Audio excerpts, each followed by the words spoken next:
neba egen memorial natin makati square ɗum fof fembete walla uddite e leydi e fof gila e laabi ha e salaji ha e cuuɗi janguirɗi ha e isinali ha e marceli ha e cuuɗi janguirɗi ha e dame goɗɗe ɗe laamu ngu darni ɗum fof uddite walla fembete e leydi e fof gila ka ton ha koyna ɗum fof ɗa tawa rek e juurade duuɓi capanɗe jeegoɗe keɓɓen koye men ummorde e laamu tubakoɓe he ha ɗo bayeɗo hande e ko woni koɗo yimɓe ko wiyete tan kar yimɓe ɓe garino bene noon gila e leydi e fof gila ɗo ha caggal leydi ndi baye o heewi teb ha yimɓeɓe daari to kelgo fof yeesoɓe aadaji ɗi fof faynan e kaw yo juuragol ngol fuɗoto ɗo bayeɗo jooɗe rek ɓe mbaɗon accinande haaji e ko safi o hamɓe yaate ko tate jire na gambia ko bañum fanga fooli 1965 ɓe meti gambia sa dawda kayraba jawara an manje o angarlomi indépendant e ɓe mo foti gambia ɗi ko paalo kan manje koye noon sa farima sinate sm dibay kan mucilawmo koko ngallo mo jejjade kone gambia indépendant ko bañ fanga fooli koye noon bukani wonko ñaade ko kenak ke mo fam koko man ko juume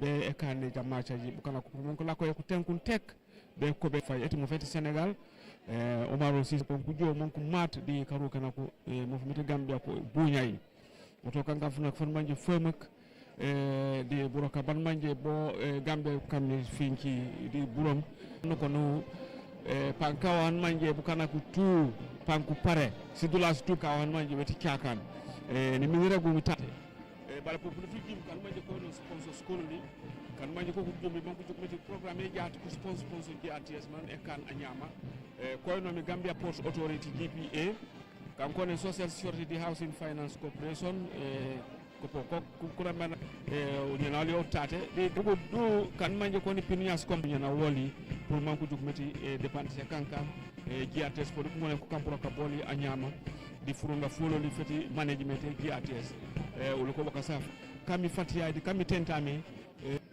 pour kaje ko e blodum GATS koto pour yaaje ko programme tata anyama woto be jeylam be tentula comme min compagnie lo ngamen to kumandi GATS management be tentula be jeyla parce que ba kata kan Abdoulaye Sila nyaton kaya koto Alhaji Modou Diouf ajaratu Hadi Badji ñolu wolu be ba kata kanne Issa Diallo ñolu Bakary Fati ñolu kaje ko do ko keta abetiata molle andu ñin sangi tawani. We shall witness the arrival of invited heads of states and government.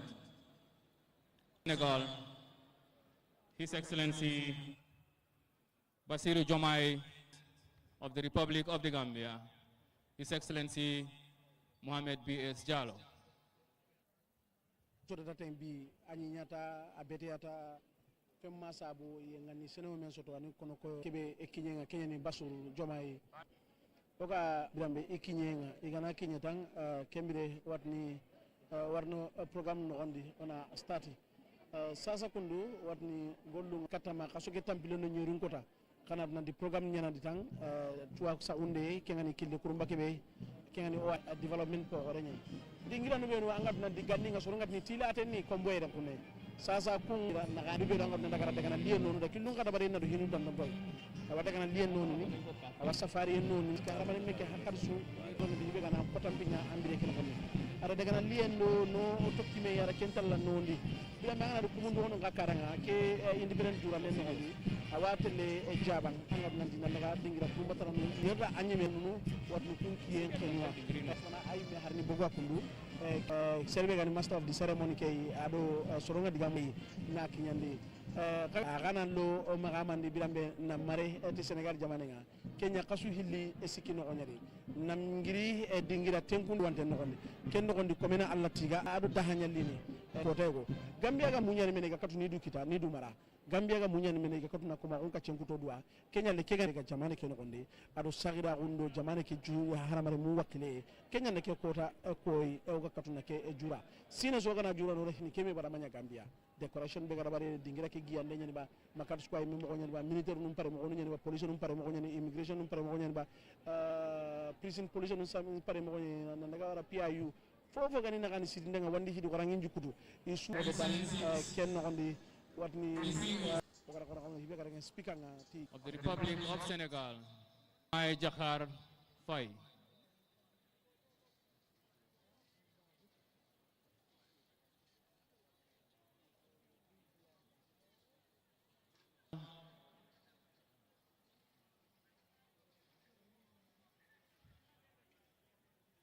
His Excellency Mohamed B.S. Jallow, together with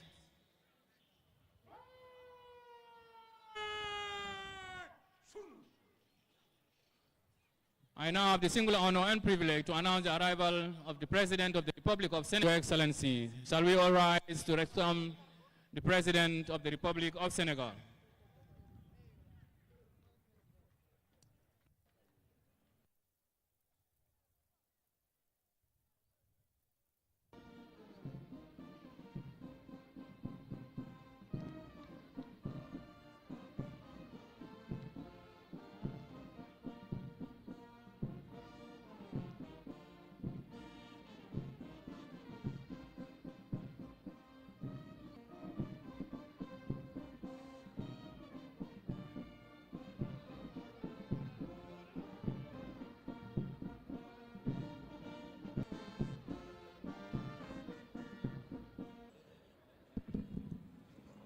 You may resume your notes. Independence anniversary being our Diamond Jubilee.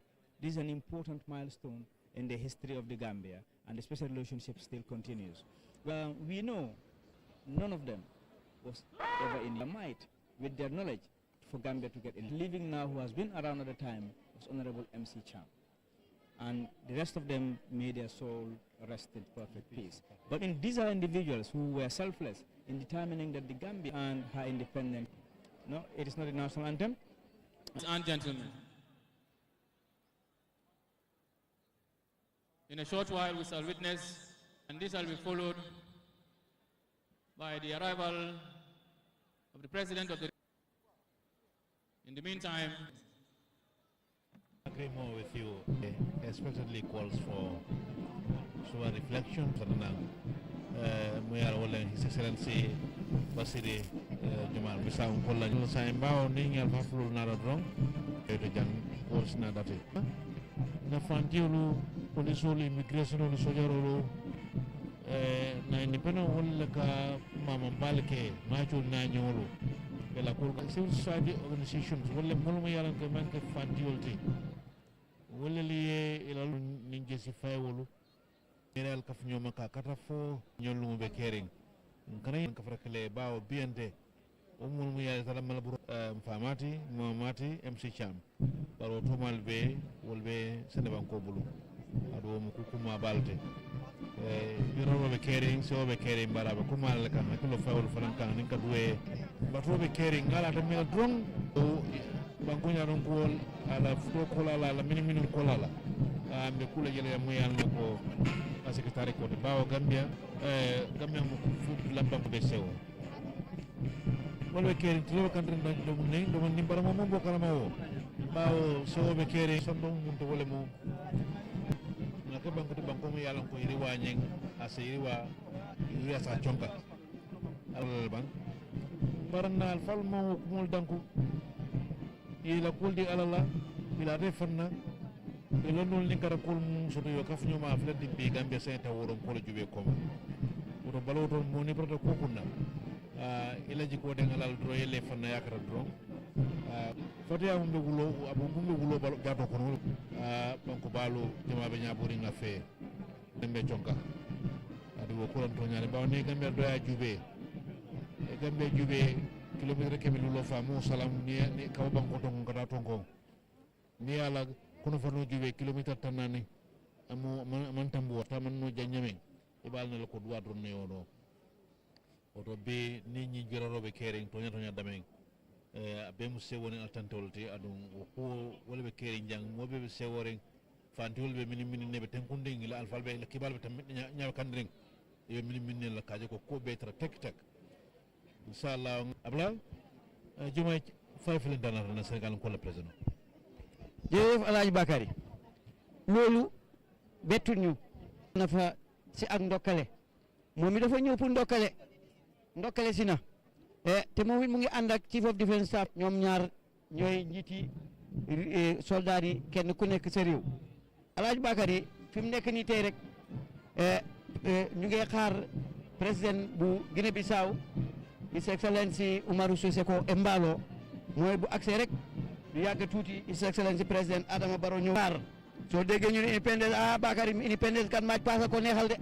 independence match pass li koy neexal nag match pass bi tey kon ki koy jiite match pass bi jiite na ko nag di lieutenant colonel Armandou Diatta moom nag ki nga xam ne nii mooy commandant Gambia National Republican Guard ci Fajara Barracks moo jiite parade bi tey parade commandant Armandou Diatta ñu ngi ko gërëm di ko di ref Alaaji Bakary ba tey rek li ñu waxoon fecc ci liir bu neexee yaa jàpp ca mbagg yi di Social Security and Housing Finance Corporation ak Best Housing and Printing Corporation GPPC ñoom itamit dugal nañ ci seen loxo ak Gambega Company Kanifing Coke Fanta ak Sprite mar tey Diamond Jubilee la Diamond Jubilee na lu foora ngi noonu ndax juróom-benn fukki at la juróom-benn fukki at bañ gàddoo suñ xëy ne Gambia bañ moomee suñ bopp ak léegi am na mooy ci xew-xew yi nga xam ne nii ci lañ nekk ci jamono ji Sidi gis nañ His Excellency président Diomaye Faye benn bopp la Gambia fo Sénégal Sidi ma bàyyi la nga dem mbokki poli bu ñëwee ñu waxtaan ak mbokki séeréer yi ak mbokki ñeneen ñi nga xam ne ñoo fi teew Alaaji Sidi Ba jarama Abdoulaye Thiam musidal yimɓe Gambia minen ɗo ɗo Banjul keɓɓen koye men ummorde laamu tubakoɓe no ummidene laamu tubakoɓe ina wayno indépendance o mbo arti ɗo ɗo galle mabbo cosaan ɗo woni galle mabbo cosaan woni galle mabbo aada ɗo o baye mawɗo ɗo Banjul tagino so waɗama ɗo rek taw yimɓeɓe majjani e juumaka saabu ina wayno rek indépendance Allah rek Allah tawna en duuɓi 40 garaɗi yeeso wontuma e cellal nden noon min jeguitani nanuɓe jungo e mumen e pra fereji ɗi yo laaɗe ɗe yo Social Security and Housing Finance Corporation yo Best Water Company ko compagnie moƴƴino ndiyam biyeteɗam Best Water so daari kabaji walla butelaji ɗi coɗete e ndiyam ngal Gambia Publishing and Printing Corporation woni ngal ɗon damal maggal windata maggal moƴƴinta gila kayti ɗi yo ɗi bukeji goɗɗi ɗi janggata yo defte goɗɗe toon to Kanifing yo damal wiyeteten ko waynino Coke Fanta yo Sprite maɓe nanni juuɗe mumen min o commentary woni komin mbawatoon haalan woni ko heɗo ɗo o jooɗima ɗamina rek président mo Guinée Bissau Oumar Sissoko e mbaalo kam ne fotata yontuma noon o ara o duma noon e dental ngal fuɗɗo ɗo ɗo baye mawɗo ɗo Banjul hande sa laari liggotoɓe danduru e woni jomɓe gudananor laaje ɗe hande a yiɗ nden noon ɓe kaye worɓe yo e rewɓe foof noon nden noon ɗum woni hewde ɗo mina andi yeeso seeɗa indépendance o si fuɗɗima rek si président o yettima o tarima baye o sorloɓe majani ɗum liggotoɓe danduru yo pelle goɗɗe kaɓɓen keccili men etoɗen Gambian naaɓe jakuren koye men liggotoɗen koye men baye o mo heewi tep gila kaka nder ha to kene to ɓe daari he dow galle toto cuuɗi mumen to e galleji he ɓe daari to cuuɗi mumen to ɗi to pour yiide ko woni ko hewde ɗo e baye ɗo nden noon mina andi joni fayida ko wiyata ko rek pemmol ngol ɓattima ndongo ɓoyata rek président o arat so ari on tuma noon e indépendance o woni majgol ngol fuɗɗoto yo dente goɗɗe batteɗe ɗo baye ɗo nden noon acci noon tan e nuwa baji yeeso seeɗa nuwa e président mo Sénégal o yettima His Excellency Bassirou Diomaye Faye ɓoyata président wetmo weti Sénégal encore en président Bassirou Mangue kaw buñawo ko buñawo ko mbiya o ma lakko ya ban di vice président ayaño tate man a jeetumo noon ko lakko woto Bassirou Diomaye Faye di kanko jawlomi général kam funa formaji fobaji fuko di kapana kati Gambia funaka fufe funu bañaña di kalu kana kole fo mayi mbaja ba ko président kanu invite ale wara kanu buñale di fulu naf dire pour mako joku ma e kunyela ke kala mo ngi ko joku ma bare ke limere installation ni fu tok furi def fu bajo tate fan manji fo non schools yiteji woto yo tu panen wona bajo dere yo tu kan nampe nak karu kana ke funaka fe fan man no katawa kat burom wonon san wan Gambia kom di e baje jaat nafay ko kukuɗo sara ko seeɗa kokuɓe ɗi wono sanno majji kokuɗe jaay wonkone mi jarama emite kate jaat de Gambia wotole tugono kana ja sombondu mbafo kan jang e joola kanko to wala ñinti ko Gambia jandaɓe futala tem mo jamale ya kata jaylo sindila musolu ka e marché oto musol manam fele abina Excellencies jang e bayo kono pour kam maɓe bayri ate fana buñale. Excellencies, distinguished invited guests, ladies and gentlemen, of the President of Guinea-Bissau, His Excellency Umaru, Vice President of the Republic of the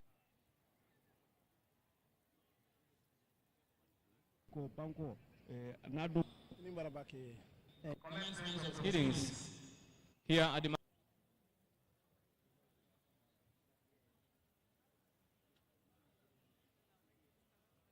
katu be ku jamanu siki kengani Senegal kini Bissau kana o kendentano kuna orokuta o meda oroku malato mi oroku gingia o finundo ko finunda media siri Excellencies, distinguished invited guests, darwan please, His Excellency Umaru Sisoko Mbalo, you are welcome, Your Excellency, to the Presidency.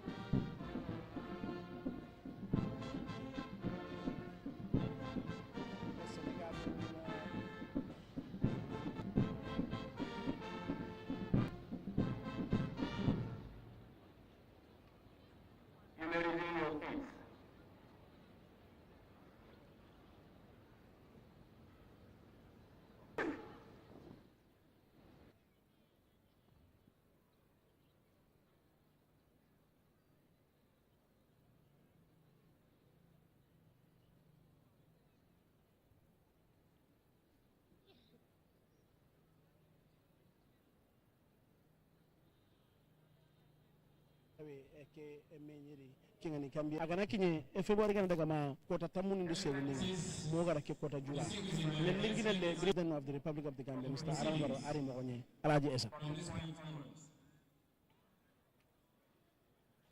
of the Republic of the Gambia and Commander-in-Chief of the Armed Forces, who is the host of this very important event.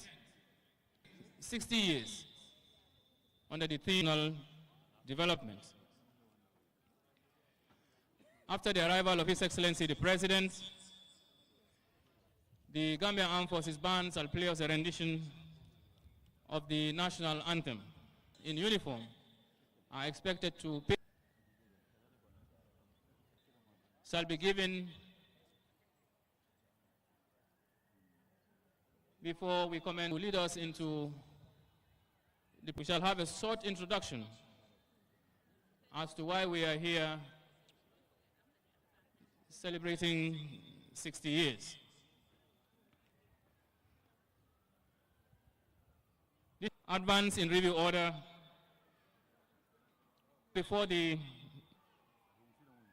when we get there, we will get you the Excellencies, the President and Commander-in-Chief of the Armed Forces of the Republic of the Gambia. His Excellency President Adama Barrow makes his entrance into the square. I thank you all.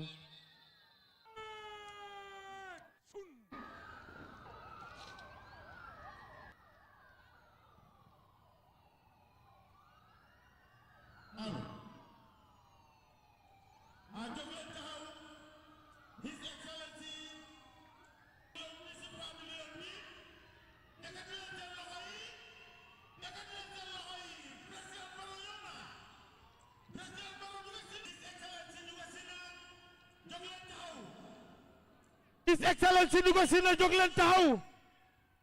Ekatilen sen loxo yi, ekatilen sen loxo yi. Ekatilen sen loxo yi.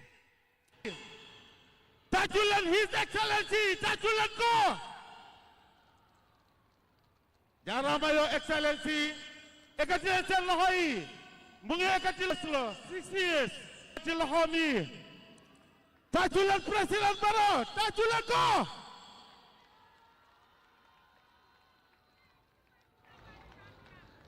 Jàmbaare nga isi si réew mi ekati leen seen loxo yi président Barrow ñëw na vive Barrow vive Barrow if you love président Barrow say yes loxo yi ekati leen seen loxo yi si kaw loxo yi si kaw yes ana students yi flag yi ekati leen flag yi si kaw ekati leen flag yi si kaw red white blue white green ekati leen flag yi si kaw ana students yi Students yi yëkkati leen seen loxo yi.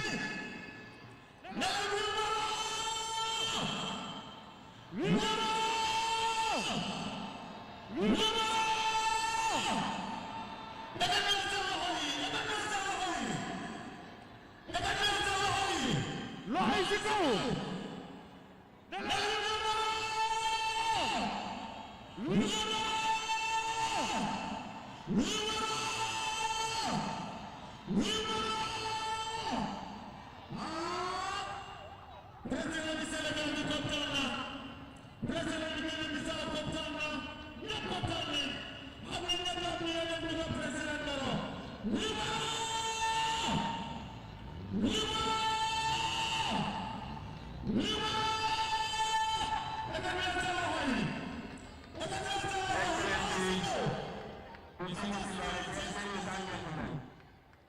Please rise to welcome His Excellency the President and Commander-in-Chief of the Armed Forces, His Excellency President Adama Barrow.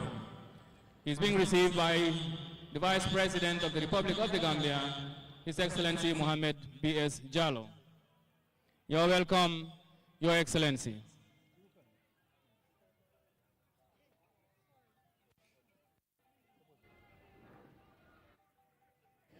atami kolu dadla kadum bedame ngal faftara na sayin kal kama ko mo yima abla Bakary la ma waxoon rek waxoon naa ne buy ñëw njottu naa ne xaftaan bu weex mbaxana bu weex dàll yu weex moo tax may la jinne bu buggee Dakar ku yëg daanu man ma ne sol naa lu weex waaye ma sol mbaxana bu ñuul dàll yu ñuul kenn du nuroog moom ne ko nañ ko bàyyee yëpp moom kenn nañ kenn du mu nuroog moom si His Excellency President Adama Barrow yettima ada yimɓe fulɓe ɓe ko ndi en gay a jarama alaji Abdoulaye Thiam alaji Bakary Fati musidɗo yimɓe Gambia His Excellency President Adama Barrow o yettima joni ɗon ɗo o baye ɗo Makari Square nomin mbino woni rek ko noon saabu ko noon o wowi ɓornoro e ko garam bubba haftane mawɗo danejo o ɓorni tal e makna danejo ko ɗum o ɓorni président noon ko arata ko ɗin ɗon machine ali ondaji sornoɓe deggini ɗum o dañino dillere majji ɓe minon ko doole gamata guew on tuma noon kamɓe hoore mum tuma ko sesete mo yaranno mo yekkita junngo gaga dow bay o fof ko banderaji Gambia bay o fof komo banderaji Gambia sa laari hannde bandereji ɗi fof hannde ɗi jekkite ga dow vice président noon His Excellency Mohamed B.S. Jallow kam jaɓɓi ɗum ko asubi ɓe mbaɗi o ne ko garabugo danejo talo ɓorni yo mbakna danejo paɗe daneje président noon joni mboni mbo ara mo yaha o daro ɗo foti o daro on tuma sornoɓe ɓe jimanen ɓoggol ngol e leydi ndi président o paɗɗe ko daneje garamu bo o ko danejo mbakna o ko danejo hande fof ko rawni o waɗi président o moni joni mbo ƴeegat o foti o darade on tuma nanen liggonoɓe danduru ndu police aɓe sornoɓe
have just a few minutes to take all the necessary photographic footages, whatever you want.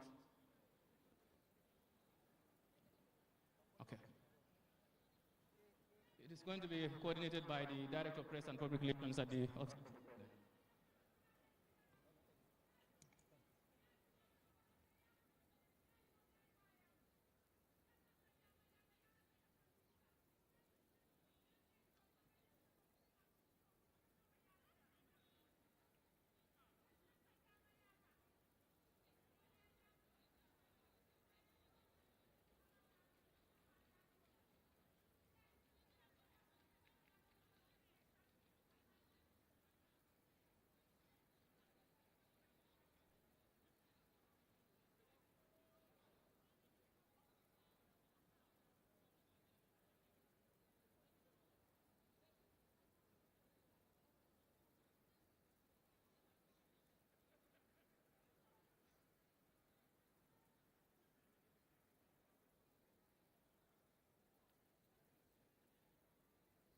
kam mace jat le pio sundemit panuju ko pop bukan ko ci labbu ko jat kanu kan ko mbi ko jikara kiti Gambia Radio and Television Services ko boka safu babe ko pour makati square Banjul Gambia smith bukan ko fegi ko nen Golden Jubilee 1965 be 2025 smith bukan ko fegi motol ko boka safu tout katon be koyna kan maji ko comme ne ko gentino ko GRTS radio di television e meti jaat fu nak femme bu kan ko feji karu kan ke fu na fikira le wax hin kut woto ko boka safe bu kan ke mo feti Gambia brum e safe an manje ku jonju man ko juk me wono sono manje wono e jay fikirati mo famu ano san kan ne ka ku kudo woto ko boka safe tout bu kan ko de ko wala ku juk meto nu duwa mo famu kayra de sabati e jay mo famu bo fucul ka tempo ngay mo famu de continuer woto wono san yo mi kana ko duway kammo yat Gambia yuro de ngone wu fukule de baji fujul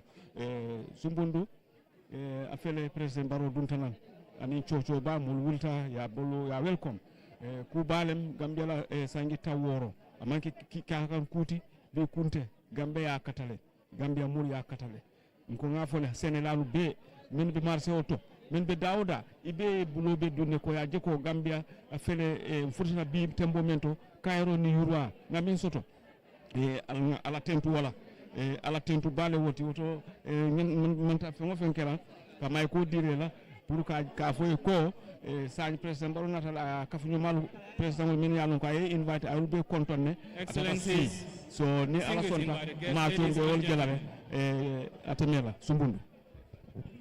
As protocol requires, before we venture into the program proper, we commit ourselves in the mighty hands of Almighty God through prayers by seeking His blessings for a successful event. On this note, may I respectfully invite the Imam Ratib of Banjul, Al-Haji Cherno Aliu Maska, to lead us in the Muslim prayers. Ya Imam.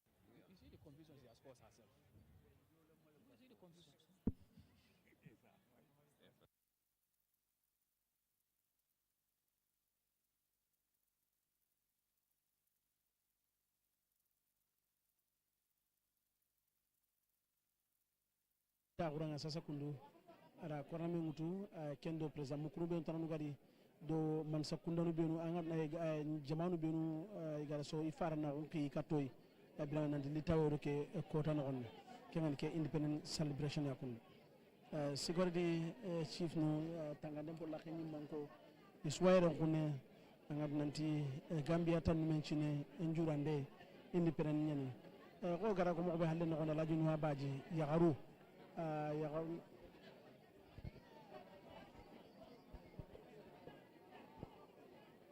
إياك نعبد وإياك نستعين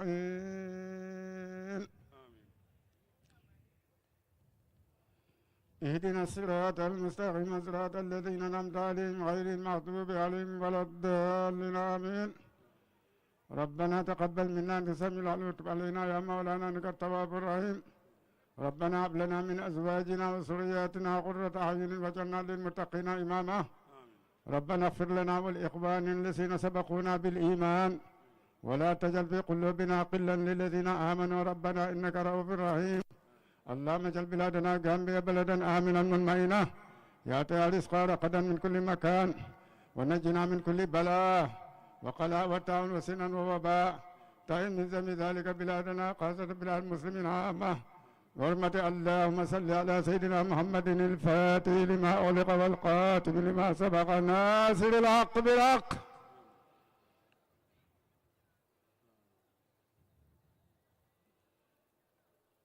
والهادي إلى صراطك المستقيم وعلى آله حق قدره ومقدار عظيم سبحان ربك رب العزة عما يصفون والسلام على المرسلين والحمد لله رب العالمين بحرمة لا إله إلا الله لا إله إلا الله لا إله إلا الله محمد رسول الله آمين توفيق يلا دف جام pour ñep jàmmal réew mi jàmmal àddina bi jàmmal ak Afrique yëpp jàmmal àddina bi yëpp jàmm ñu jig yàlla may nañ jàmm yàlla bu ko dara yàq njiiti réew yëpp yal na leen yàlla jàppale seeni nit yàlla jàppale leen ñun ñëpp ñu ànd ci li ñu jëriñ ñun ñëpp mooy jàmm ak jàmmoo ak jàmmalante yal na ko yàlla defal ñëpp wasalaamu aleykum wa rahmatullahi wa barakaatu.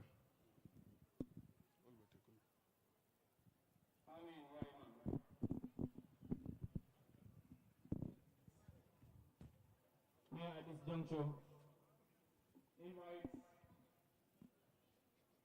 Chairperson of the Christian Council, Bishop Bani Manga, to lead us in the Christian prayers. Bishop.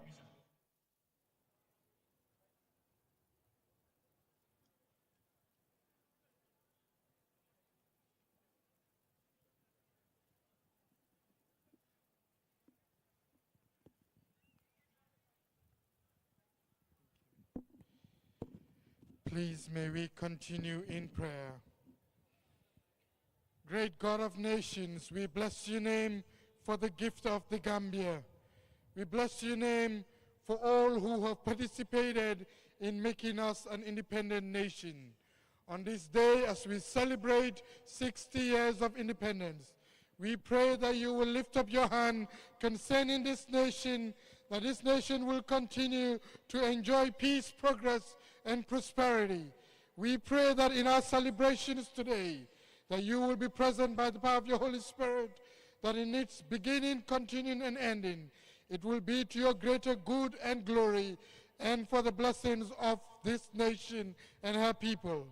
Bless our gathering, and bless all of us as we celebrate 60 years of your goodness to us. We pray in Jesus' name. Amen.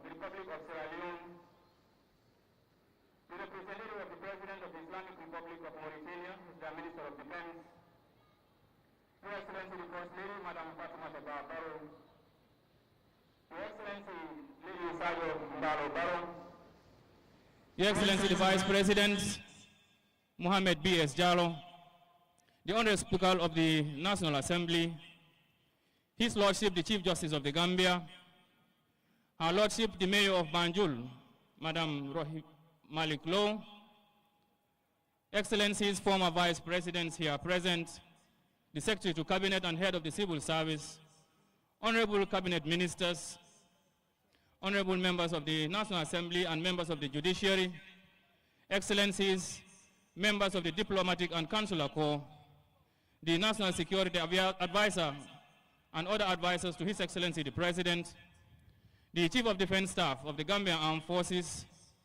the Inspector General of the Gambia Police Force, the Chief of Defense Staff of the Armed Forces of Senegal, representatives of the Chiefs of Defense Staff and Chiefs of General Staff from the Republic of Guinea-Bissau, the Kingdom of Morocco, the Republic of Turkey, the Kingdom of Saudi Arabia, and the Federal Republic of Nigeria here present, Armed and Security Services Chiefs, General Officers and Senior Officers here present, heads of government departments, non-governmental organizations, parastatals, private companies and institutions, venerable religious leaders, members of the press, distinguished invited guests, ladies and gentlemen, all other protocols duly and respectfully observed. I am Colonel Lamin K. Sanyang, the Director of Press and Public Relations, Gambia Armed Forces.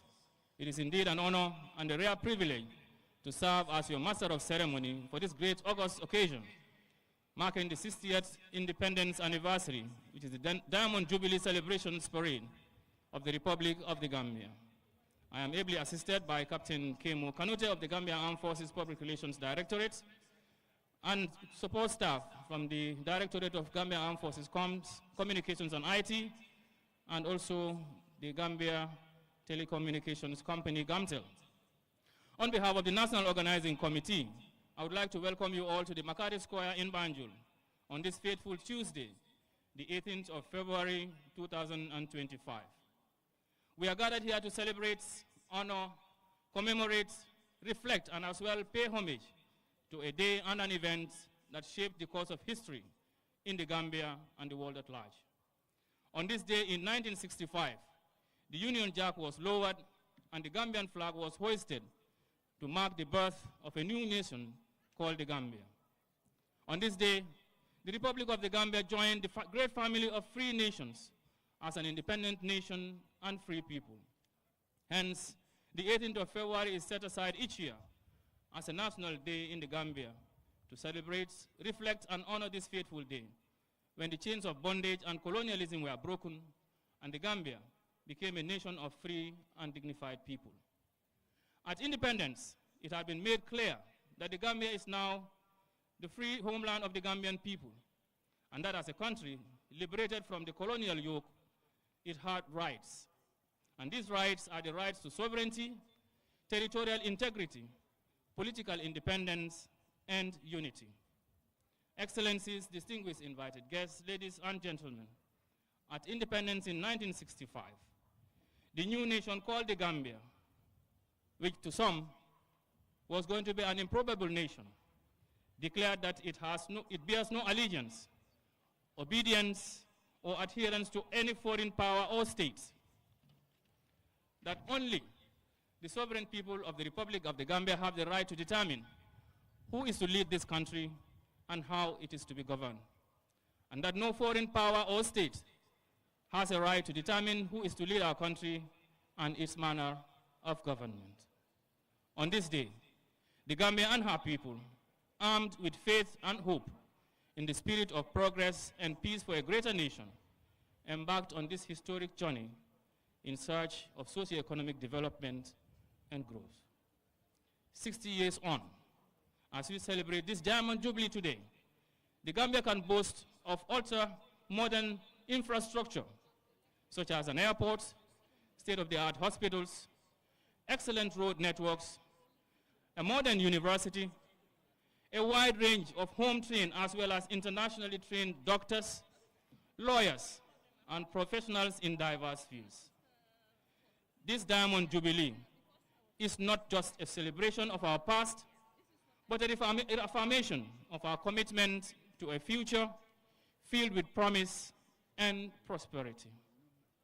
On this note, I would like to once again seize this golden opportunity on behalf of the National Organizing Committee and the Armed and Security Services of the Republic of the Gambia to congratulate each and every one of us out here and outside on a journey that took us 60 years which we are celebrating here at the Makati Square in Banjul. Without further ado, permit me at this juncture to invite the parade commander to continue or to commence proceedings with the march past. Parade commander.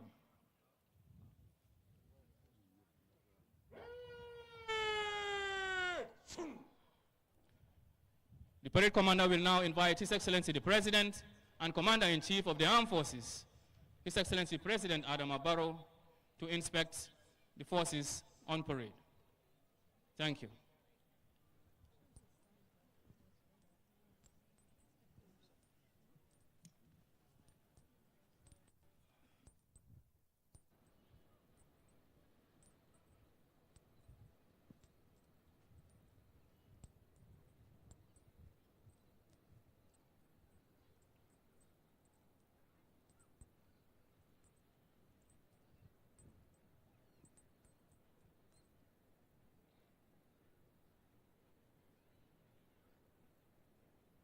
Good morning, Your Excellency. I am Lieutenant Colonel Armando J. Jata, Parade Commander, 2025, 68th Independence Anniversary Parade, form up. 60 officers, 640 order ranks, in open order, ready for your inspection. Your Excellency.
permission.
Excellencies, please invited guests, ladies and gentlemen. With that, we have come to the end of the inspection of the parade by His Excellency the President and Commander-in-Chief of the Armed Forces. Next, we shall have the march past of the security forces on parade. I just want to make a few an announcement on a few housekeeping rules. You may recall that the color party has two officers with flags. One, the national flag, that is the red, white, blue, white, green. And then the other officer has the Gambia Armed Forces flag. You may also recall that the President, during his inspection, when he reached the national flag, he had to pause for a moment and pay compliment to the national colors. Now, as they march past each and every one of us, it is expected that members of the security services in uniform shall all rise, as well as civilians, to pay compliment to the national flag. Thank you.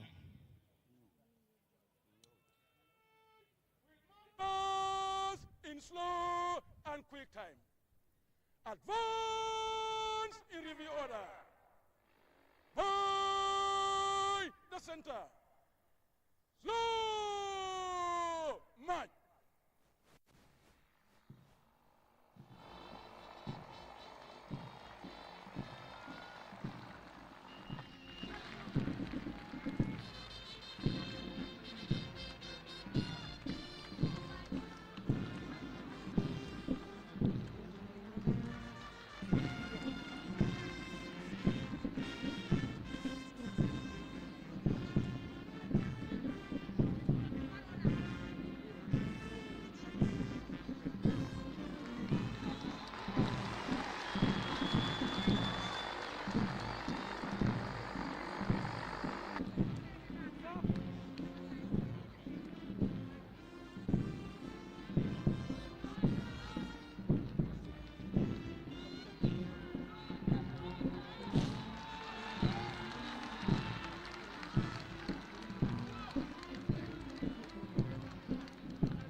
Captain Sisao Tamba, and he is assisted on the right by Captain Samedi, and on the left by Captain Amadba. Right behind him, we have the National Army Female Detachment, led by Captain Siranu Kasama, and assisted on the right by Captain Maimuna Tamba, and on the left by Captain Janabasane.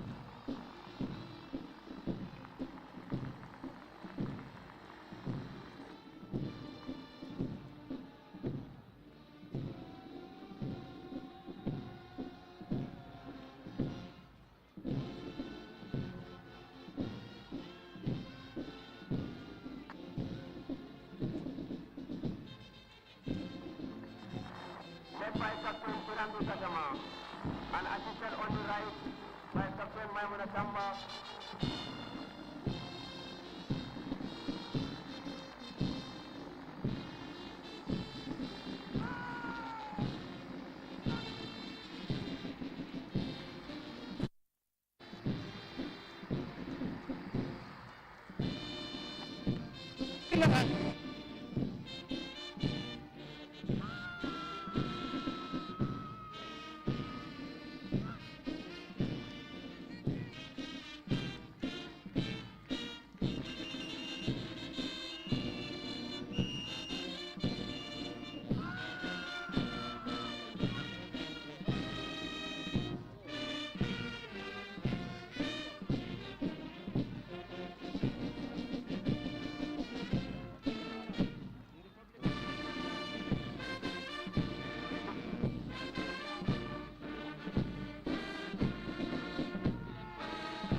Si bawdi bawdi dama rek bawdi jarri ko dum bere mo de jarra won non be bawdi dama bawdi yurmi ni na weli na wesdi na hawni nen non acci wonta ne nuwa baji kam ne halla jorabe o maji ngol tolni do do baydo nuwa bismillah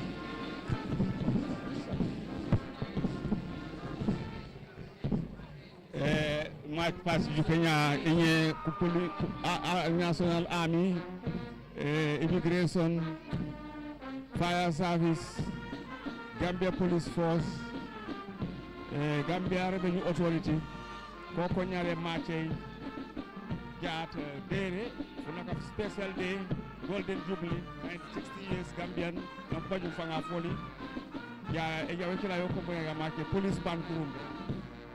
Talman di koy non Gambia National Army Kurumbe Bane Kilawu. Bo Purjat di Pujubo me yikira yan ko nya babe. Kunyala ke kero munge ko te jo on ko bokku match kaatu beru nde on kilaw ko nomi Gambia Police Force ko to beru nge taate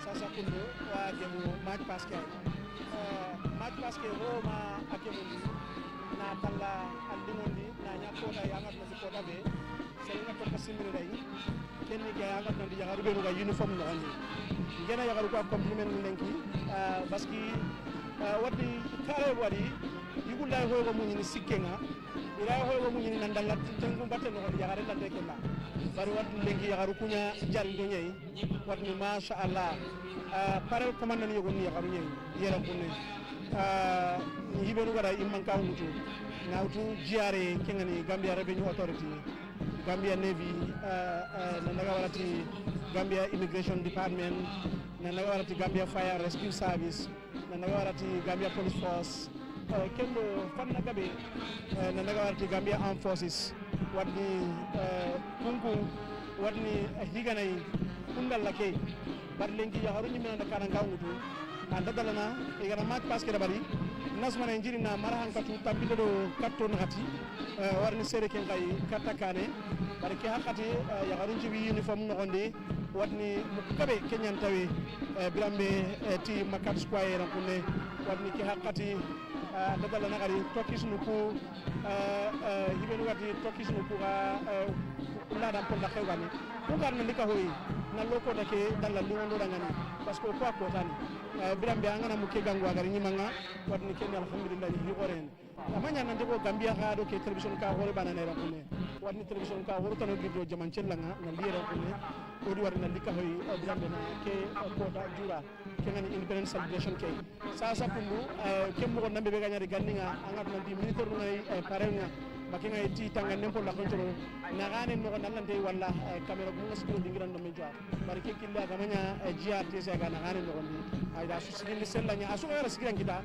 bila manga kebe munu anna kita na aklime ko do wadni gambia tanga nempo la ko wadni onia magan kutonga sasa kundo ni indi fo munu ge ipare mo gonyani ite hunu nyani ipo mo gonyani wadni masha Allah asu ange bulengi bila meti independence celebration kay wadni excellency president Adama Barrow ay me nasmana asoyen ko reyni parce que tane gora bari ara mo goda bari ministre ko Allah way ken ma tangande ko nak njoro bara ay me gara bari manyiri hasal nyai ri hasal ken ni gay nako na ke sera saro ko da kenaka parce que ngana wi bu bakene ko wara bakeri bar ku ko ni taru ku de ngana de ngai da batenga diga joni mo ba kana joni ku ni ken no on wadni aduna golle subadi anna karanga anna famuwa anna kata adabari ga kenno ara golle ke karada famu akatuna dabari birambe na dabari lenki wadni jamanu genu intuganu ka hoy gadi nan lawaro ku ga jamane genu gondi reti tangan nuni manko cabinet ministre nu député nu kendo civil society nan daga ti NGO nu kulla kesu angat ndi su uri ke kotay nan dika hene ke kota jura wadni man ko ko ne ke kota jura kon ko hana keri ke be tengo nga jamane ni keri no tengo wadni o ma sanga de hakat no jua tangan dem piro ma sanga de hakat no jua ona ko piro kotondi biambe kenya na kumeno koto ngana ona katu jura ne hosu hakulan ta hunde anga tangan dem pour la ken joro ngal so ni so do ngai ran kunna diri iya ngi so nga makko akon dani en ko renyani seo ken no gon watni ona ken fannay yera gume gambia ni jamane anga tanti ke koyno ko mo manjuri jura ne ngana duba tuwa sagunde dingira wunye dingira kungo be nuga tage odo kungo lubare ne do jamane tan ngoro ko mo mekita no ci gollunga anga dan jiru wanda gollunga warno na microphone kikini alaji esa jalloy kalima nonu ko. Thank you very much, Haji Sumundu. As you can see in our pictures here, the parade on the way. Now they are going to switch now to quick march. And the order of the parade is the Gambia National Army leading in their red ceremonials, followed by the Gambian Navy in white, and the other red after the Gambian Navy is the Republican Guards Detachment, and then the Gambia Police Force, the Police Intervention Unit, and the General Duties Officers follow. Your Excellency, the Immigration India Brown, and the Prisons Department coming with the cream and brown. So that is the immigration, and the prisons follow with a green jacket ceremonial dress. Followed suit after the prisons is the Gambia Fire and Rescue Service, and then at the end of the parade is the Gambia Revenue Authority Detachment. Well, this is the formalities of the event, and we will tell you that after this parade by the security forces here, we will witness a parade of school children. Well, before the 1980s, or before the birth of the Gambia National Army, we used to have the Gambia Police Force that used to lead the march paths, and then followed by the voluntary organizations like the Boy Scouts, the Boys Brigade, the Brownies, the Girl Guides, and the Red Cross. And then the school children from different regions of the country, or different schools in Banjul and the Congo areas. And also at the tail end of that, you will see the athletes who are supposed to take part in the Regional Athletics Championship after the parade. Well, today we've seen that the order has changed, but we are expecting to see the police band to lead the second part of the parade after the parade of the security forces. Well, we talked about the music that is being played underneath here, mainly traditional songs and some religious songs. And this is what many people come here to listen to and see how this is being done in the form of a parade.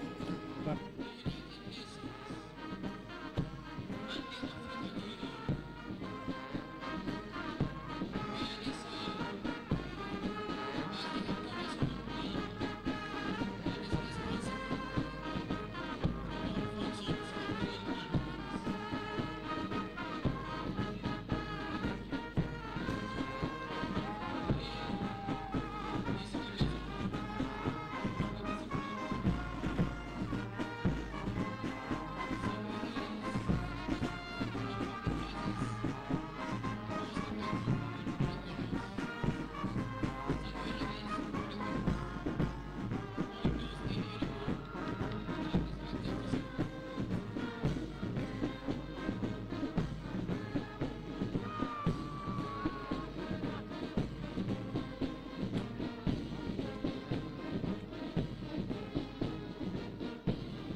march in your new order. Advance in the new order.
And the security forces on parade, another resounding round of applause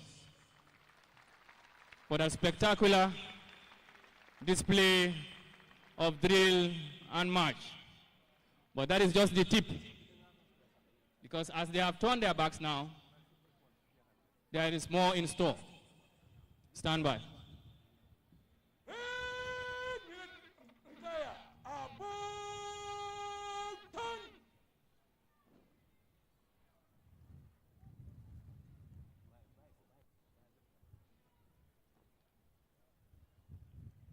Retire! Hold the center! Quick, march!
Ladies and gentlemen, next we shall witness a display whereby the forces on parade will be inscribing some letters and figures that have everything to do with this Diamond Jubilee.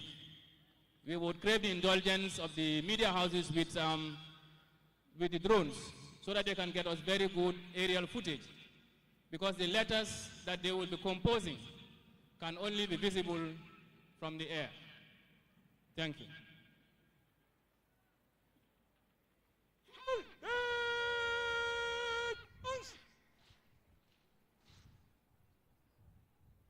Move to the right in column of roots. Right turn.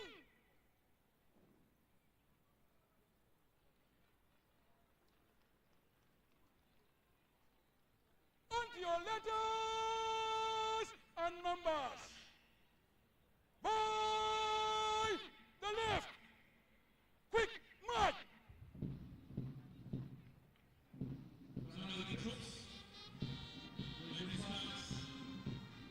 And each will go to a position, and by the time they are ready with their movements, from an aerial vantage point, they will be forming some letters, which I will leave for the media houses to help us decipher. Thank you.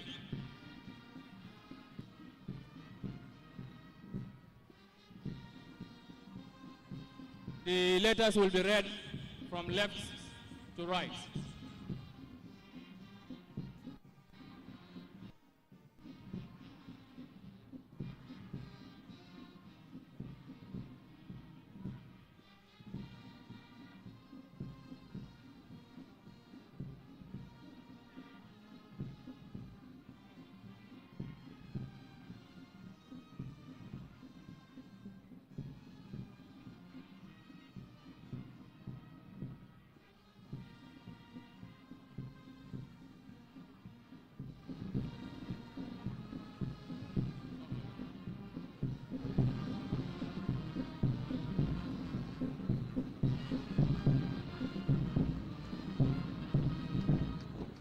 You're reading numbers from green down to TI.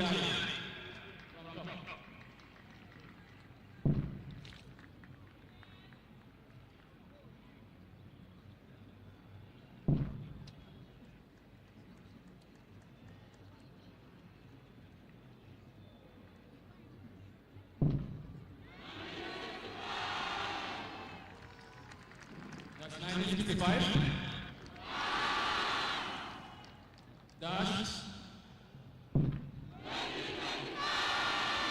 2025.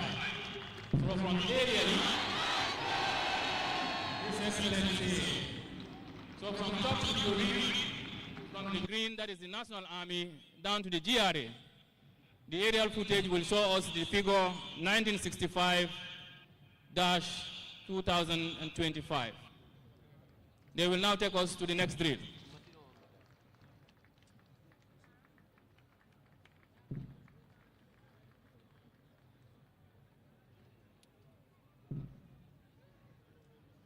They will disperse again and form another combination of letters and figures.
They're almost done.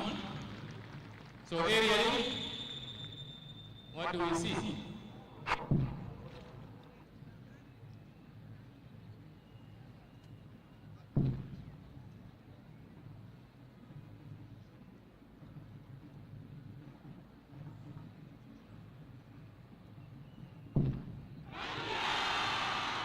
Gambia.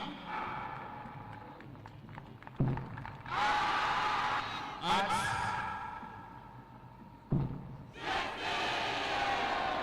60. Your Excellency. So aerially, after their movements, they have been able to settle to write the letters Gambia at 60. Now we go for the most interesting one.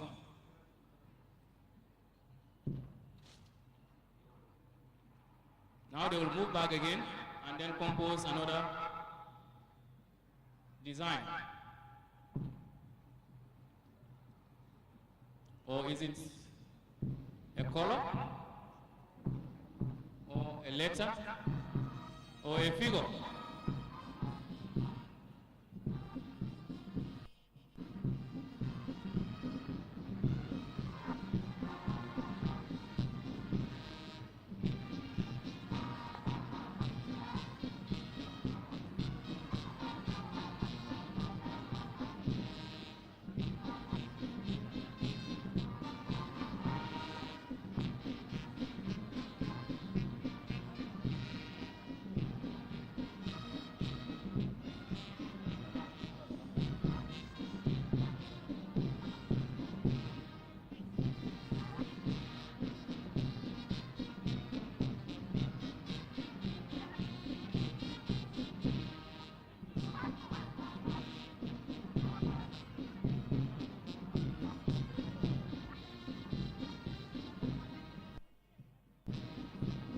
Well, there they go again. What magic will they pull this time around?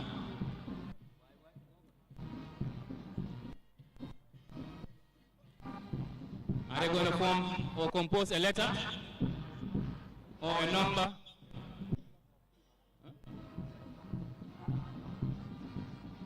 or a color. Now they have formed themselves into a rectangular block, very closely knit. Then they will face us, and then from the air, they will give us something very interesting.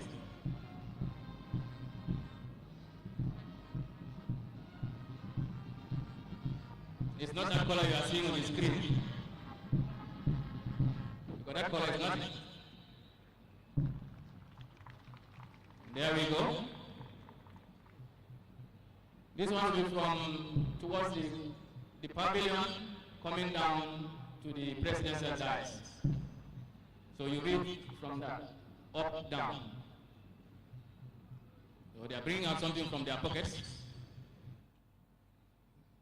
Well, it seems like those at the top there have what? Red color. Those here to the bottom have what? Am I seeing green?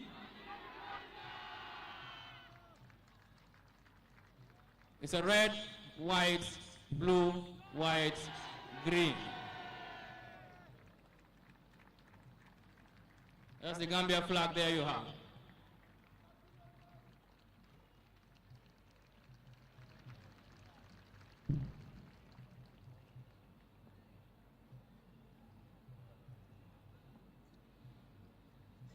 Well done, Parade Commander.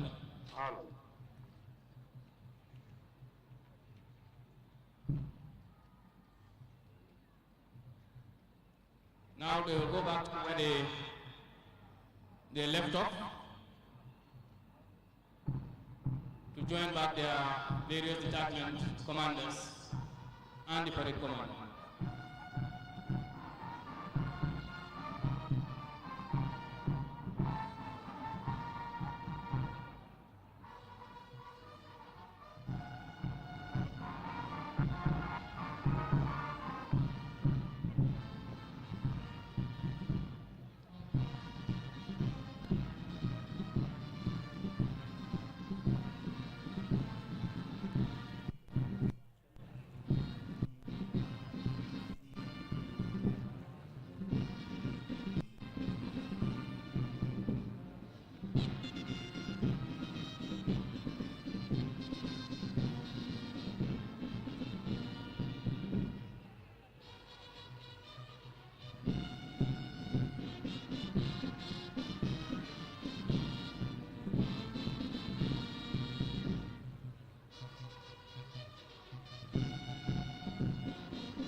Gentlemen, after the formation of letters, next we shall have a fire for a joy.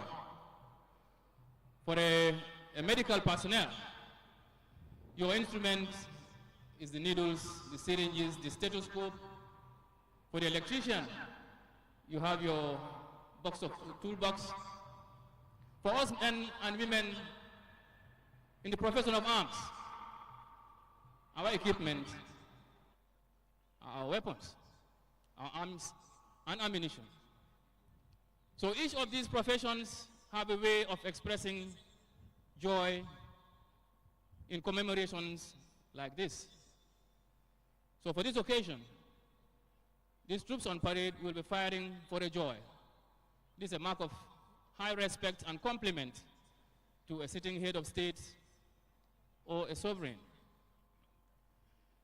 Please be warned that the ammunition that will be fired here is all blank ammunition to not cause any harm or injury. So they'll be firing 3 volleys, and at the end of each firing, there will be a rendition of the national anthem in several stanzas. Whenever the national anthem is being played, it is expected for us all to rise, and those in uniform to pay compliments by saluting. I thank you all for your kind attention. Parade Commander. We'll fire for the joy. Officers and colors, take post.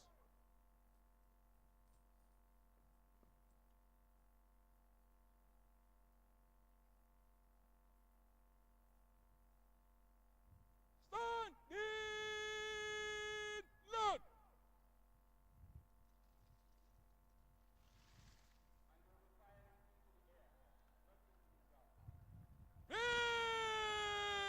Son. Breathe.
we shall have the 3 hearty cheers for His Excellency the President and Commander-in-Chief of the Armed Forces.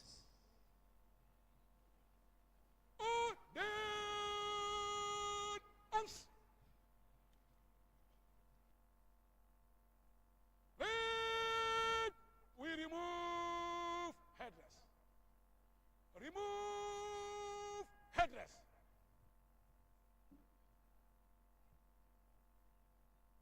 Three hearty cheers for His Excellency, the President and Commander-in-Chief of the Gambia Armed Forces, Mr. Adama Barrow. Hip, hip, hip! Hip, hip, hip! Hip, hip, hip!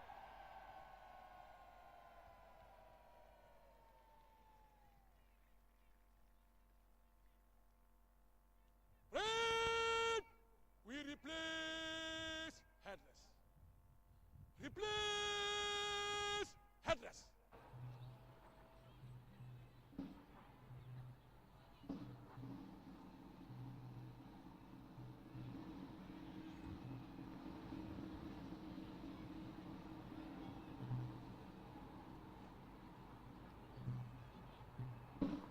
Next, we shall have the national anthem. We shall all rise to pay compliments before the parade marches off. Soldiers!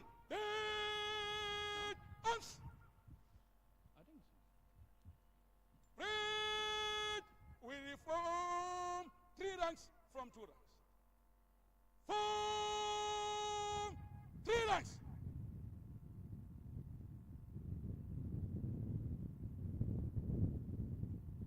Slow arms. National salute. Present arms.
You may now resume your seats.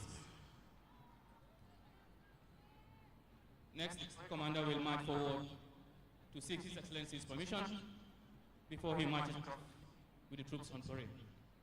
Parade commander.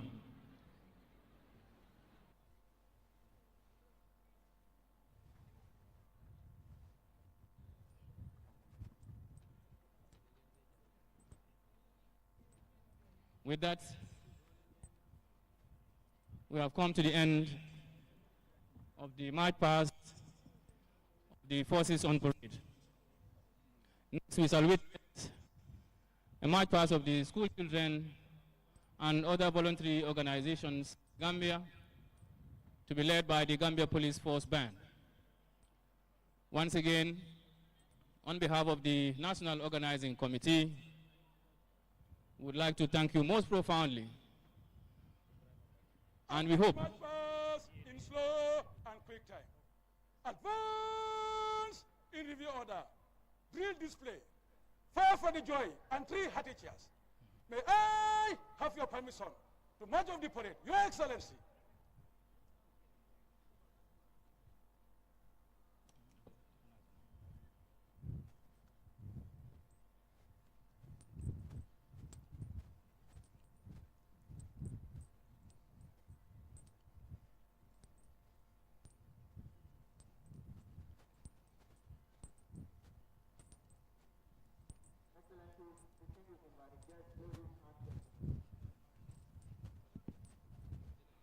With that, we'd like to bow out and pass the podium to the Director of Press and Public Relations at the Office of the President, Madam Amibojang Sisoho, who will do the commentary for the school children and other voluntary organizations.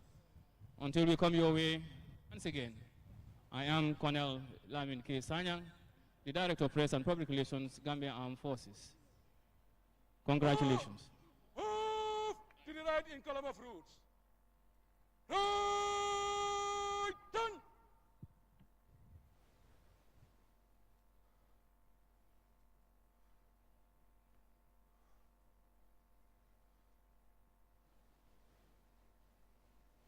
By the left. Quick, march.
Shall we humbly rise to honor the class?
by Captain Kemo Kanute and your entire team, the technical team.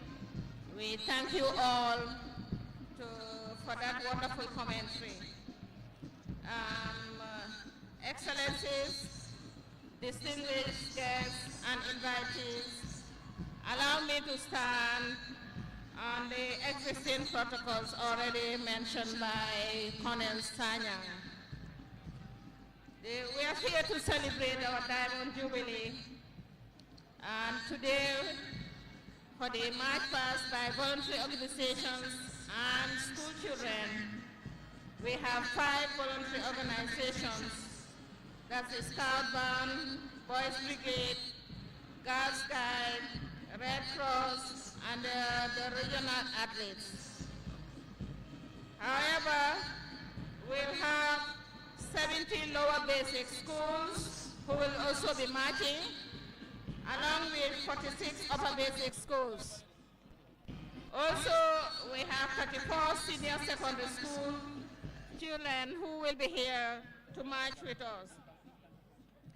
Today's parade also includes a performance by Bright Stars on the 3 Diamond theme, marching in solidarity for self-reliance and national development. We will also have the national anthem in Wolof by school children. This will be followed by the address of His Excellency President Adama Barrow. Before that, we'll have the cultural display. Excellencies, distinguished friends, Gambians and friends of the Gambia are celebrating with us.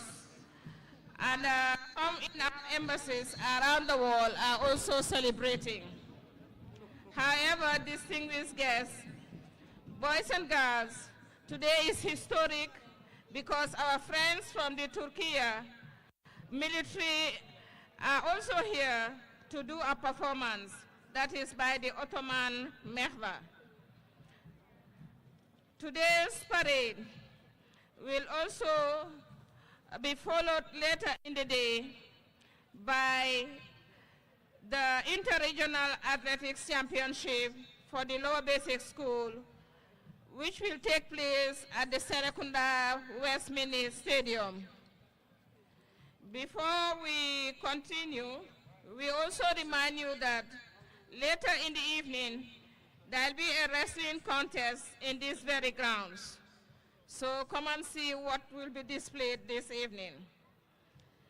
Also, for music lovers and to see how music is evolving in our country, you cannot miss the musical jamboree that will take place this evening at the Arch 22.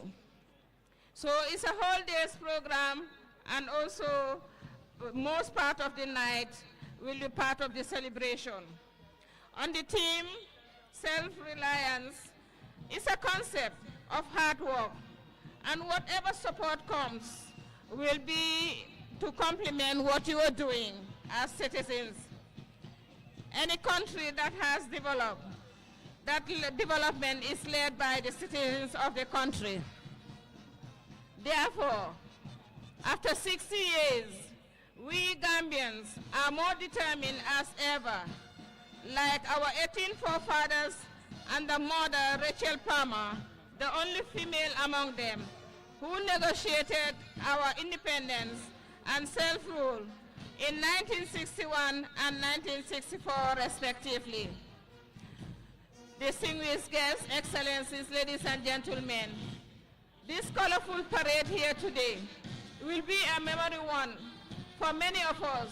The young and the old are recalling, especially those of us who witnessed the earlier march past when we were younger, when the Gambia took over from British colonial rule.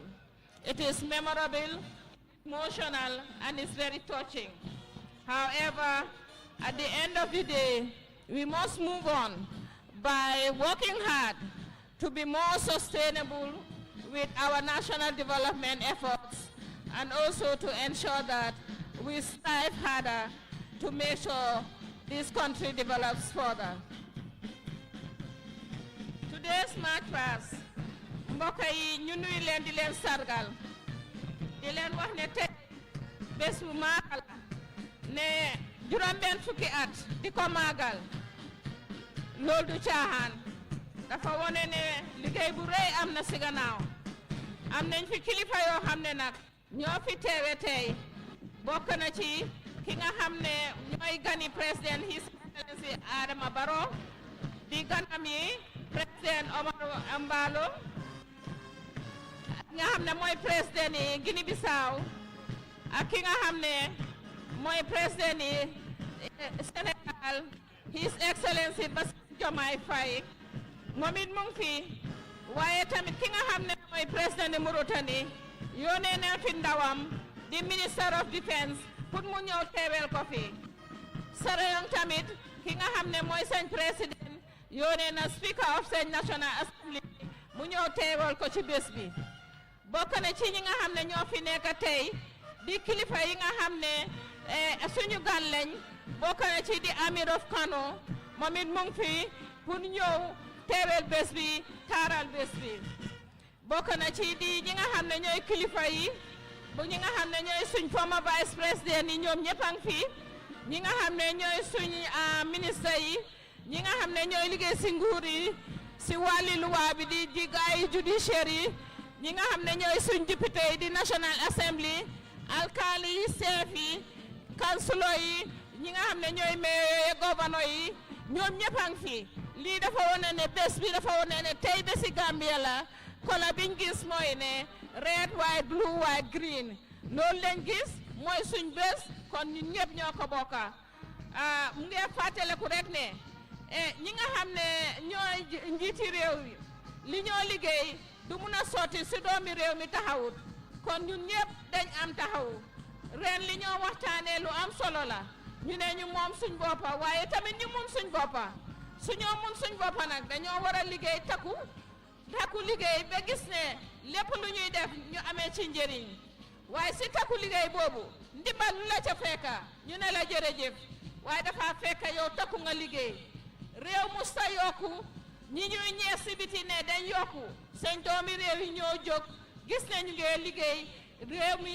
liggéey ko dafa bari façon gox goo nekk rek fànn boo nekk rek sa taxaw su dëgëree rek yaa ngi yokku ci liggéey réew mi su fekkee ne ñooy doomi réew yi suñ nekkee si biir moto yi suñ lekkee buñ sànni ci biti kon ñu ngi seetal rek bi loolu si liggéey réew la bokka suñ ñëwee si bureau yi waxtu yi ñu war a liggéey ñu di ko liggéey loolu si liggéey réew mi la bokka su fekkee jox leen la warugal gi nga taxaw si ba mu seet ci liggéey réew mi la bokka kon ñun ñëpp ñu def suñ wàll rek defee li nga xam ne mooy réewi Gambia ñu xamee ko di Smiling Coast of Africa dina continuer di smile li nga xam ne moom lañ ko xamee ci bés bi nag ñu bari ñoo fi jaar te xam nañ ne kilifa yi fi jaar ñoom it dañ def seen warugal ñu demee ni ki honorable MC Cham honorable Amankani Mr. AAS Buran John Honorable Famara Wasature, Honorable Henry Madi, Honorable M.E. Jallo, Honorable Omar Mbake, Honorable K.W. Foon, Honorable Paul L. Balde, Safari Mansingate, Honorable Gaba Jahumpa, Honorable P.S. Njai, Honorable Reverend J.C. Fai, Honorable FCC, Honorable M.S.D. Mustafa, Honorable Kalilu Singate, Honorable A.B. Njai, Mrs. Rachel Pama, di benn si jigéen yi nga xam ne moo bokkoon ci ñu demoon waxtaani si njiitali ki nga xam ne mooy Sir Dawda Kairaba Jawara kon ñu ñaanal leen ñu jiitu yal na leen yàlla yërëm waaye liñ doon xeex mooy bés bu demee ni ki tey mu gën a yokku gën a taaru gën a rafet ñoom liñ fi bàyyi loolu lañ doon ñaan te yàlla ñu ko defal ñu gën a ñaan mu gën a yokku di dem kanam ñi fi nekk suñ fi jógee bàyyi fi leneen lu rafet mu gën a taarooti li nga xam ne moom lañ fi am kon nag bés bi bés bu maaga la ñu ngi ñëw si March Past bi tey nag xale yi nga xam ne ñoo war a maaj alhamdulilah Kaar bari nañ school yi waaye nag li ko waral rek mooy bés bi ñu ngi am fi voluntary organisation si nga xam ne ñoo jiite maa ci xale yi school yi balaa ñoo jàlla ñi jiitu nii ngeen a gis sol buloo ak tubéy yu ñu ñooy Boy Scout